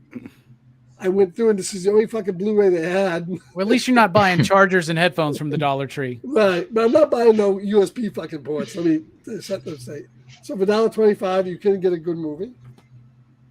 The last straggler holdout came over from the Star Trek film, so I finally got from back over Star Trek 3 to search for Spock. By the way, whenever a studio's like, should we re-release this? They go, well, Scarpad will buy it. I heard this was good. This is the Tom Savini documentary, Smoke and Mirrors. Oh, sweet. Sex Pistol. And it comes with a really nice slip. Thanks for putting it on your Plex. I'm looking forward to checking it out. Yeah, same. Where did you get that? Amazon. Put that out, Code Red? No. Something Eve. Mayhem is sick. I'm the one who told Scarpad to go back. Yeah, this was on sale for like $17 last week, so I picked it up on Amazon. Yeah, and it's got shitload of special features too. So it's a good ass fucking documentary. And then finally, I had to get this because I didn't have this, so I picked up It Part 2. Nice. Oh, that's a sick cover. 4K Blu-ray. Next week will be this will be my first time watching It Chapter 2. Oh, nice. It will be mine too. I saw the first one, never saw the second one. And what does that say about how we feel about the franchise? I never had this, so I picked up Trick or Treat. Nice. Oh, nice. From Shout Factory. Bro, you didn't get the slip. No slip, no. Slipless. I got the slip on that one, man. And that's it. Caught him slipping. Oh, you slipping. Amazon, they never give you the slip. They fuck you in the drive-thru. They fuck you in the drive-thru. They fuck you at the insurance company. Okay. They fuck you with the elevated horror. Well, let me tell you something. Amazon, be careful because they are starting to put Blu-rays and movies into the paper bags. And my mailman likes to fold my paper bags in half, so I've gotten some bent discs. So watch out for Amazon. They're going cheap. They fold your Blu-ray in half? Say no fold. Sometimes, yes. That's wild. I've had a couple Amazon deliveries like get fucked up, and I just return them, and they bring them back quick. Yeah, they bring them back, but I just got this scanners in a fucking paper envelope, just dropped at my fucking doorstep. It sat out there for 8 hours till I got home. They're like, good luck. Yeah, I know. Yeah. I'm lucky, man. I'm lucky though. Like is Dylan gone? Dylan's not here. That's what's going on, man. Scarpad, you got to carry the show. Let me show something else, Scarpad. Let me show something else real quick. Star Wars on VHS. Ooh. Oh, I love that. That's an old school one, bro. Yeah. That's before special edition. That's dope. That's right. And I may end up sending this to Robbie because I have no fucking way to watch it. I'll take it, goddammit. You don't have a VCR out of all that majestic stuff you have? I'll send you a better pinhead drawing on a note. All right, send me your address and I'll make sure that gets to you. Hell yeah, why don't you show off that Halloween End shirt there, homeboy? And there's my Halloween shirt. Look at that. Oh yeah. For that movie you really love. That shirt's really good. I'll tell you The shirt is better than the movie. That's why you don't buy shirts before you watch the movie, y'all, okay? Hey, I'm happy. You gotta show support for the franchise you love. The Halloween ain't made enough money for goddamn Blumhouse yet. Did anybody else watch besides Robbie and me, did watch the Argento movie? No, I still gotta watch it. I watched it. Did anybody else think that the music sounded like Halloween? Oh, is that every dude? You got that? I thought about getting that, man. It was like $50. I know. Bro. I thought about I hate those movies, but I thought about getting that, man. I like the first. I like the first few, and I just know that one day we're gonna be like, "Fuck, we're out of ideas. We'll do a Paranormal Activity franchise review." I love watching 5 hours worth of I love Next of Kin, and it comes with the documentary. I haven't seen that. I don't know. Dylan, does it come with the newest one that just came out? Yep. Is that Mexican? Is that Next of Kin? Next of Kin. Okay, cool. I wanted to see that. That looked really good. That was Wait, isn't that the stuff you shooting yourself when you're having a heroin overdose? Huh? The unmarked ones was that the Paranormal Activity, and they come with 2 like reverse art, but the art is really just like this by itself with the wording up top gone. But this is like the it was like $50. I thought about getting it, man. So like in the image, it shows the image of the hand on the spines. That's super cool. It's so worth it. The clear Blu-ray. I'm buying it right the fuck now. Goddamn, I shouldn't do it. I'm looking it up right now. And look, it's like got like a shininess to it, dude. Paramount. It's just like nine films of that green in the Dude, dark. the shot on film is a fucking still a big part of the horror genre, and Yeah. I'm And not who gonna gives a say, shit? like, I got an Amazon card. I get 5% back on. I'm buying it. that's what, and I'm not gonna say that I'm gonna watch these all the time, but dude, I go The through marked ones. the time where like I like to binge these, man, Right. and go through them. The first three are They're really, entertaining. Yeah. Dylan has Yeah. respect for modern horror movies. I do, man. The Ghost Dimension. Ghost. I haven't seen that And this one. actually comes with a 3D disc, so you could watch this. Oh wow. Oh, super You cool. watch this on. You could watch this at on Whole Shoes. All right, mine's ordered, man. We can do the Paranormal Activity thing anytime you want after next And I week. wonder, did this actually get a single Blu-ray release, or did this only come out in the box set? I don't know, man. this- They're really think- iffy on Patrick Swayze films. I know that this isn't Patrick Swayze, It was Yeah, a joke. That was a good movie. Liam Is Neeson was in it. but I don't think this came out on physical. I think you could only get this in the. That's why I want to know if it's both you can only get, or if it's Isn't that in physical right now? I've been binging the Eli Roth History of Horror, and they talked about that one, right? So I was like, I need to revisit that movie because I remember liking the first one. Dude, that's a cool set, man. Yeah, it is. And they're all white. Dude, it reminds me of like the freaking Friday the 13th set with all the clear cases. I can't believe Like Paramount that, did a good set like this, man. And only for 50, man. That's awesome. If they did Only a for Saw 50. set like that, it would be $200. That's what everyone was saying. They're like, dude, they need to do a Saw set like this. But they're waiting for that Saw- 10th one, right? They're waiting for Saw X. Yeah. I hope it's Saw in space, man. I really hope it is. That's all I actually got this week. That's dope, man. I'll have Nice. some things next week. Yeah. Oh wait, no, I got one more thing. Oh, shit. Oh shit! Oh shit! Oh shit! And dude, actually, I am so excited to show this because this has been out of print from Scream Factory for so long, and this set is sick. The Oh. Oh, I love disturbing that movie. behavior, and it's kind of got like a VHS, like what if it was rented at the VHS. Right. That's behind, all the ones rewind, look like that. and then like the wide rating sticker. letterbox version with the rated R sticker. Why are there two E's and B? Be kind, rewind. It's probably just like Because video store people because are there's morons. like a little B on it too. No, that used to be what they did, man. They would have the little Be beehive on it, kind, or the rewind. bee. Yes, Yeah, yes. be kind, rewind. Dude, And that looks it's cool, man. The reversible artwork. That's a good movie, man. That's Dude, Yeah. such a This is just right up there with the Faculty and stuff. You know. Yeah, It's hell like- yeah. The It's so, like- 90s. and Teaching Mrs. Tingle, another classic that's forgotten. And man. dude, Come Katie on. Holmes is so Mm. hot in this. Katie Holmes is so hot in this. This is, dude. Katie highly Holmes is That'll hot fuck in me up at everything, the man. end. Dude, this is only like $15 too. I highly recommend picking this up because this was out of print for a long time and Yeah. impossible to get. It was an expensive Scream Factory. Dude, the second Oh, I wow. found out about it, I pre-ordered it. There was like no hesitation. There's a big fan base for that movie, man. Because Oh, my it is good, man. It's not perfect, but it's good. So it's Oh, only yeah. available. Next to Kin's only available as well in the box set. So What that's about the another Patrick reason, Swayze dude. next to I Kin? Is love that available? That's what I need to know. That's the Probably. most important thing. Is that like a Mexican standoff? Next of kin. Oh, I literally Zing. thought you guys were saying Mexican, like Mexican, but like with a twist on it.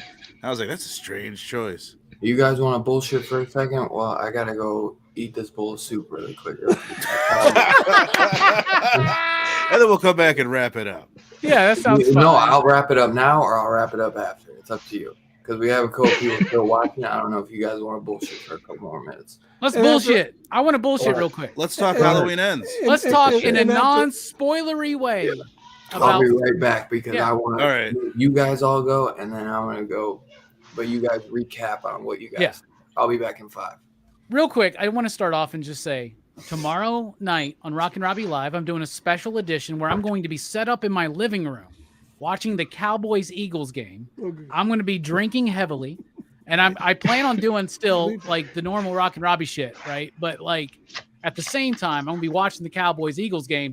We're debuting something I stole from Chat Sports Network. We're doing a super chat menu where there are going to be levels of super chat you can do to make me drink more Oh my god. or perform certain feats. Dangerous. Okay, so it's going to be dangerous, but I have faith in the PCP Army. We're going to have fun. We're also going to be reviewing. I'm going to give you my honest thoughts on Halloween Ends and Dark Glasses.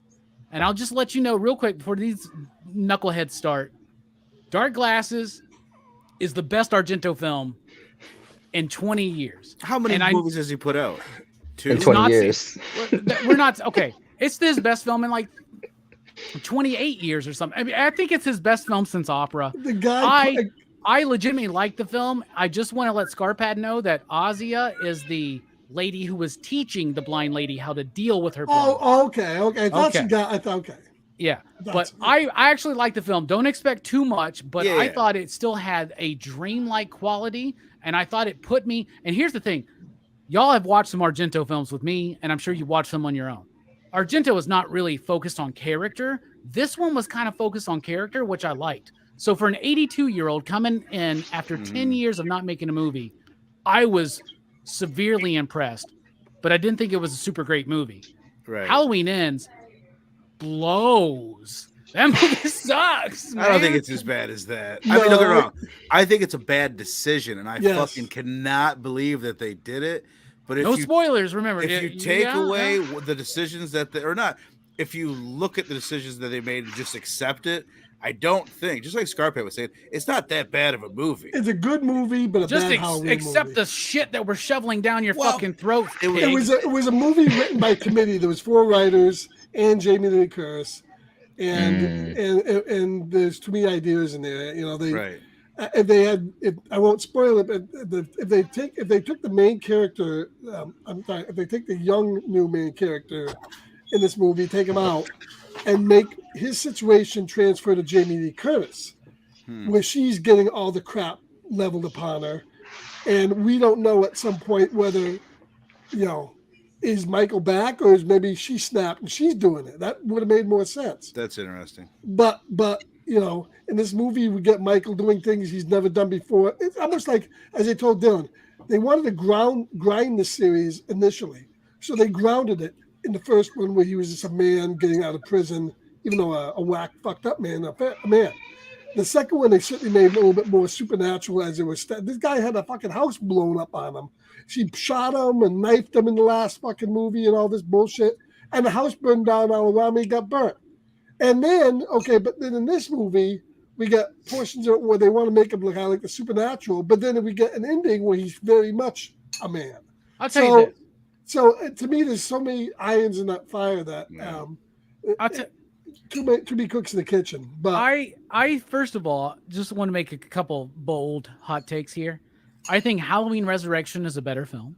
No. Yep. I didn't see it, so I can't. Is that the one with Busta Rhymes? It is the one with Busta Rhymes.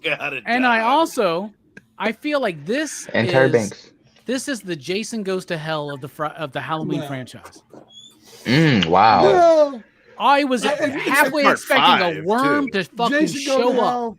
I was expecting a worm to show up and go from one body Maybe to I another. accept Man. that. If you said Jason X when he goes into space, I would. Jason X is fucking. Jason X is awesome. better than Shut Jason your Goes to word. Hell. Come on. Jason from Hell. Jason Goes to Hell is by I was- far the worst. Man. I remember I was excited to rewatch that because it was it Dylan or you that did it, Robbie, that covered Robbie it. did it. Okay. I The remember whole being franchise? excited to rewatch that because I hadn't seen it since I was younger, and I remember thinking it was dope as a kid. That shit was so bad. This So Yeah, bad. but if you go This- into it knowing that it's a spoof comedy, you'll have a different Here's the experience. thing. Oh wait, Right. This is what's Right. pissing me off. This is pissing me I off was too. thinking of that. I keep Oh, having all these. God. I keep having all these fucking people go. Well, Robbie, this is the third part of the trilogy. Look back at Halloween Season of the Witch. Okay, well, Yeah. the Halloween No, Season of the no, Witch trailer, no. and I was 1 year old when that came out. But the Halloween Season of the Witch didn't show a trailer that was like Michael fucking Myers versus Laurie Strode in final battle. Right. They remembered at the end it was that, and they went back and did it. But Did you watch End stuff? The opening. Not the yet. opening- I'm gonna watch it The opening I tonight. thought was so good. Fantastic. Probably the best opening in the Halloween movie in a long time. The opening I thought was good. I gasped. There was a moment where I was like, the ending itself is good. It's everything in the fucking middle. the ending is the dumbest fucking. Y'all just wait till I go Well, off tomorrow no, I'm night. talking I hope about- y'all get I'm me not- drunk tomorrow night. Watch it again before Okay, you do. Let me say this. Fuck you, man. I'm gonna have to watch it again. I gotta sit through that again. Nah, It's man. It's not that bad. I paid It's just attention. like, I wasn't I get it, drinking. I get I it. was smoking alone. I wasn't drinking. Like I was good, man. I want to know what Dylan thinks competition without part. spoilers of Halloween End. I'm not talking about the dying. confrontation part. I'm talking. Yeah, what I don't comes know out what he the- thought. I'm talking about coming after the confrontation part, not the confrontation between him and Laurie. That was The shit bullshit. after the confrontation is the dumbest. But I know, shit. I think I could see that pacing on the end of a good movie. Yeah, I know they telegraphed that thing in the beginning so much, you knew what's gonna All right. happen Anyway, with that. we're But getting yeah, I just thought everybody around here should've is clever. If they haven't seen it, they're able to piece shit together. There should have been more Michael Myers and more Laurie Strode, and there wasn't. 100%. In what the whole did- trilogy, there should have been more Laurie Strode. 3 movies with her, and they didn't really do a lot. The most they did was She's in a the first selling one. point. Right. Yeah. And Well, even it's then, like she she's was just gone there for for half mi- the movie. Bro, the He's there whole for trilogy, Middleberries. Halloween Kills is my favorite. I think it might be mine too now. It's weird. That I'd movie's have to moved up rewatch to it. me I'd have recently. to rewatch it. I'm dying to know what Dylan thought. Did you Yeah, me did you like it, Dylan? Or Dude, I like looked over at my brother at one point. I was like, "What the fuck?" I get it. I totally get that. Like, I because did I'm like too. trying, like, but then like once I came home at 10 o'clock, and I was like, I'm gonna just see, because you know what I'm saying, just the vibes I was getting. People said like the whatever it's called was like released early, so you could talk about it on YouTube and shit. But it was on Peacock even early, dude. Before Yeah, it was on Thursday night before Friday. Oh, before shit. midnight. It was on Peacock. It was on at like 8. I called Dave Scarface. I was like, Right. it's on Peacock. Well, right there was a Why didn't review. you let me know, Dylan? Right. Where you Should've at, put it in bro? the chat. There was a review embargo on this movie until 2 hours before the first show on That's Friday. what I just That's a said. bad sign, man. Bad sign. Yeah, that's what a lot of people were saying. So they were saying, but I think they're worried about dude, people spoiling so it. you know what? Well, So here, I'm gonna say this because this isn't a spoiler, but if you haven't seen the movie and you go in and then you see the intro, which is awesome with the pumpkins, but then you see like the lettering blue instead of orange, and you're like, why the fuck is it blue? Yeah. It's like they're doing the exact opening font as Halloween 3 Season of the Witch, which that will be like, Right. oh, so that's what they're trying to do.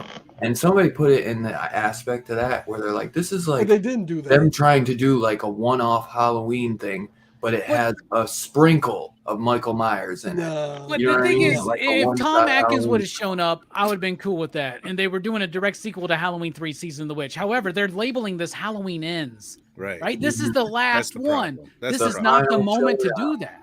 The No. final showdown. But I think they were like, David Gordon Green, you made a shitload of money. Just do whatever you want to do. And he was kind of selfish. What's that and he dude's did what he name wanted to do. that does YouTube videos of movie reviews? Is it Jeffrey Johns or Jeremy Johns? Jeremy, I think. Jeremy Johns. He said, it feels like somebody went to a friend and was like, hey man, you still got that movie about that dude who's like, Right. you know, blah, blah, blah. But you don't have an ending for it yet. He's like, yeah. He's like, well, I got a movie and all I got is the ending. So what if we just put them together? Well, it's almost like Laurie had a lot of pull on this. They wanted this to be about trauma. But it seems like all the shows, all this stuff about trauma. We got that in Star Trek Picard. We got that in Moon Knight. Now we get it here. It didn't fit because Laurie was a fucking kick-ass, badass Mama Jamba the last movie. She didn't fit like now. Suddenly she's going back to having trauma. I didn't buy it one second. She had You wanna trauma know in the- the movie where she was a badass. though. Do you Right. want to know the perfect Halloween movie that deals with trauma? Halloween 2 and Halloween H2O. Like, there you go. H2O They've is done good. this story. And Green has disavowed anything after the first movie. He I'll didn't. get this, man. you know, he didn't say they it had truly a happened. story. They had a story written, and it was supposed to take place the same night as Halloween Kills. It was all supposed to go like one night. Right. COVID happened. They had like an extra fucking 6 months or whatever. They go back and start fucking with the script. Right. And that's when I think they added in all this bullshit with Corey. Making because- it 4 years later, where That's a you good think point. that Michael Myers was just hanging around for 4 years, it's dumb. Like Michael Myers, we're getting too far into it, Right. but Michael Myers should have been terrorizing the fuck out of Right. that town for 4 years. Right. Dude, And then I'm we should have sure a built lot up of that people have legend. already seen it. It's on Peacock. Well, Steph Right. hasn't seen it. And when was Right? Michael Well, no, Myers? I'm not Nah, saying yeah. spoiler. When We're did stepping Michael around Steph. I Myers? feel so bad for Steph right now. Steph's Well, just like, sorry. I was really looking forward to watching this movie. Yo. Michael's never been a homicidal dad character. He, No, dude, he killed, it's still, he killed everybody and worth everything. watching stuff. He It's didn't still kill that an hour, baby. and I've watched it a few times already, so it's still. And honestly, I feel like I might grow some love for it down the road because Dude, the intro of it and the ending is Sick. fucking awesome. It's really the in between that I have to get used to. Killer shit. I'll tell you what. My I second actually- watch, I enjoyed it more because I was like, You I did already watch it got twice? something on him. Yeah. I I knew mean, it you wasn't a would, bad too. story. I mean, the story of that kid was kind of compelling. But Right. I'm like almost scared in a way to say I like it, too but much I time don't on it. like it that much. Way, Right. they spent, We what need do to you say? devote a whole What do you say? episode to it. Way Right? Totally, too dude. way too much time on it, and in the end, it went nowhere. Well, it's just I weird that want they to say spoil that it, they but in the wanted end, it to went promote nowhere. the People- ending of a Halloween movie and series that you're saying is about Michael Myers and Laurie Strode's final showdown, but then the director just keeps saying, he's like, yeah, the first one was like the retelling and getting everyone back into it and bringing new fans in and kind of and then doing homages, and the second one was all about getting gory kills and stuff. He's like, and the third one's a love story. Why the fuck is the third one a love story? Yeah. Because they couldn't. Everybody think of knows from anything George Lucas that should be the second one in the prequel. else. Right. Everybody knows that. I get tired of people going, you just Robbie, you just need to lower your expectations. I know. You know, that's the thing. Motherfucker, Like, my expectations weren't lower. Like Is it- I don't like Halloween 2018. I don't really like Halloween Kills. Like my expectations were low. I was like, give me something. And I'm sitting there, and Verno mentioned at one point, he like looked at his watch and he was like, really? We're doing this? And okay, 30 minutes and I'm like, okay, really? 50 minutes and I'm like, y'all got an hour left. Right. yeah, and I Yeah. thought that the last hour was going to be the movie that we all thought it was going to be, and I remember I being could have like, been cool with that, man. right, because they had me hooked into the new character and the relationship, everything that they were doing. I was into, and I was like, dude, if they give us Halloween Kills Part 2 for the last hour, like this is going to be sick. And then they Yeah. didn't, and I was like, oh shit, they're just going with this. we're gonna have to break this one down, though, no doubt. Like full on. We got a spoiler. lot to break down, man. But I Hellraiser, will this say- one, yeah. You know, Well, as I will a say- one shot, if you think about it as a one shot, and you just kind of think about like Mhm. Laurie Strode and them, in a way, maybe it's not as bad, but but as a finale, you're like, what? It's the fuck? crazy. This is what you used as the last bit, but as a one shot. And just think, if you can, like, now that you guys know this is what the movie is, you cannot change it. You can go in and you can be like, okay, maybe it's not as bad, because I can see like the Halloween 3 and maybe like down the road, like people love the H2 from Rob Zombie. I don't like it. There are things that I don't like about it, but I do really like it. So I can see that this is a very decisive film. And there are people that really like it, and I could see that they are gonna like triumph and really fucking stand behind it. But If they really wanted to get behind the too many big the- screens, but they didn't go full out with it. Yeah, because if they wanted to really get behind the Halloween 3 thing, Dylan, they needed just to be like, fuck it. Fuck Michael Myers completely. Well, it's right. a sequel to Season of the Witch. And, the Scarpad said there's like 4 writers on it, and they all contribute and And Danny contributed McBride. an idea. So I'm like, they Here's were something reading, with writers, oh my too. God. If you I- look I at want writers' to see credits, when it says somebody and, right? If it's the ampersand, that means those people work together.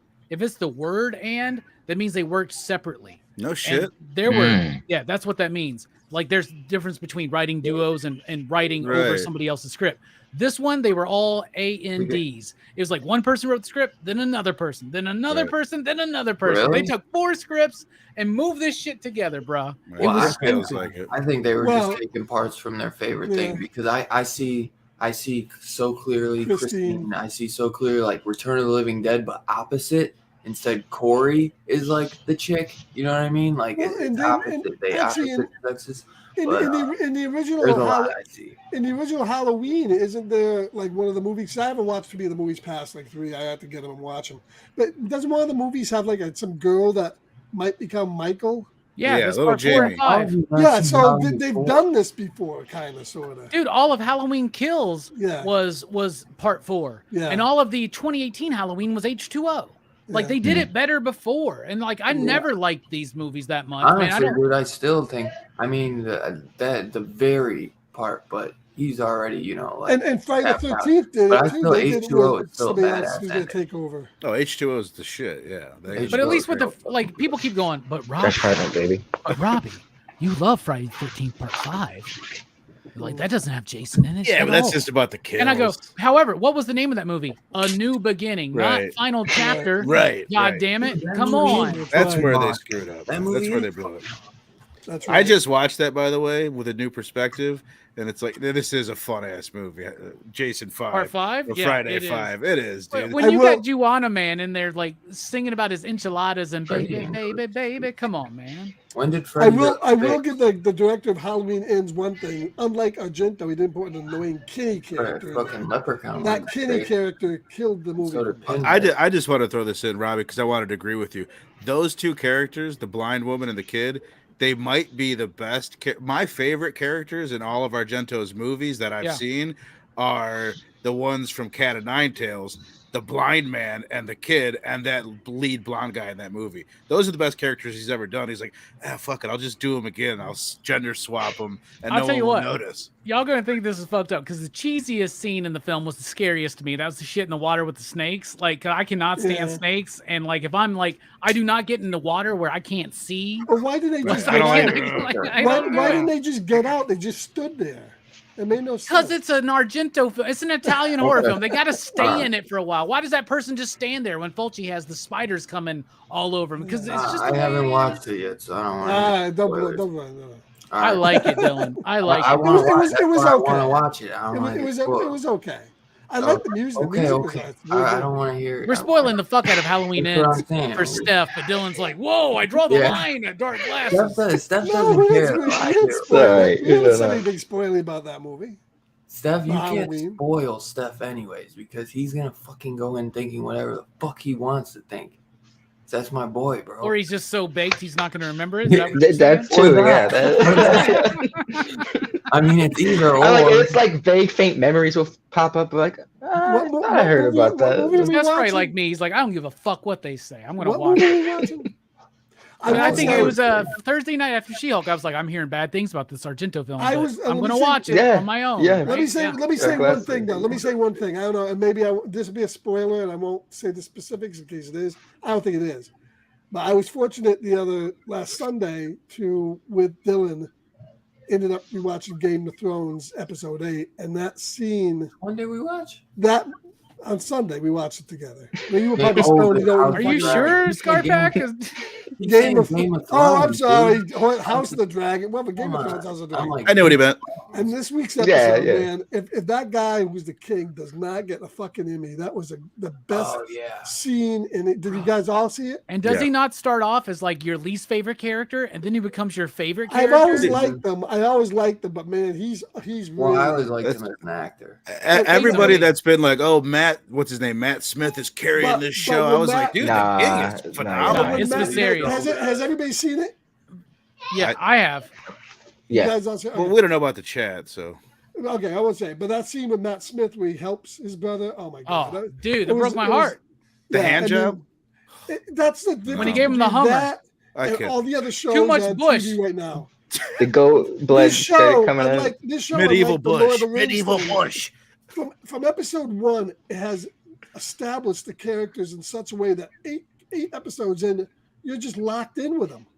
I'm not gonna lie, the time jump bothered me because I was starting to grow fond of the young Rhaenyra, bro, and the But middle-aged they- Rhaenyra is not doing I'm it. over that now, though. I'll tell you that. They're I'm pulling over off. it now. They've Yeah. nailed Well, yeah, every yeah, episode. yeah. There's not been one bad episode in this show so far. No. I I'll hate tell you was- what, though, yeah. there's something about young Alicent that gets me fucking going, man. I'm Oh, just gonna totally. say that, man. It's the I same- gotta go, yeah. guys. Call me You guys Vanilla. Yeah, gotta guys.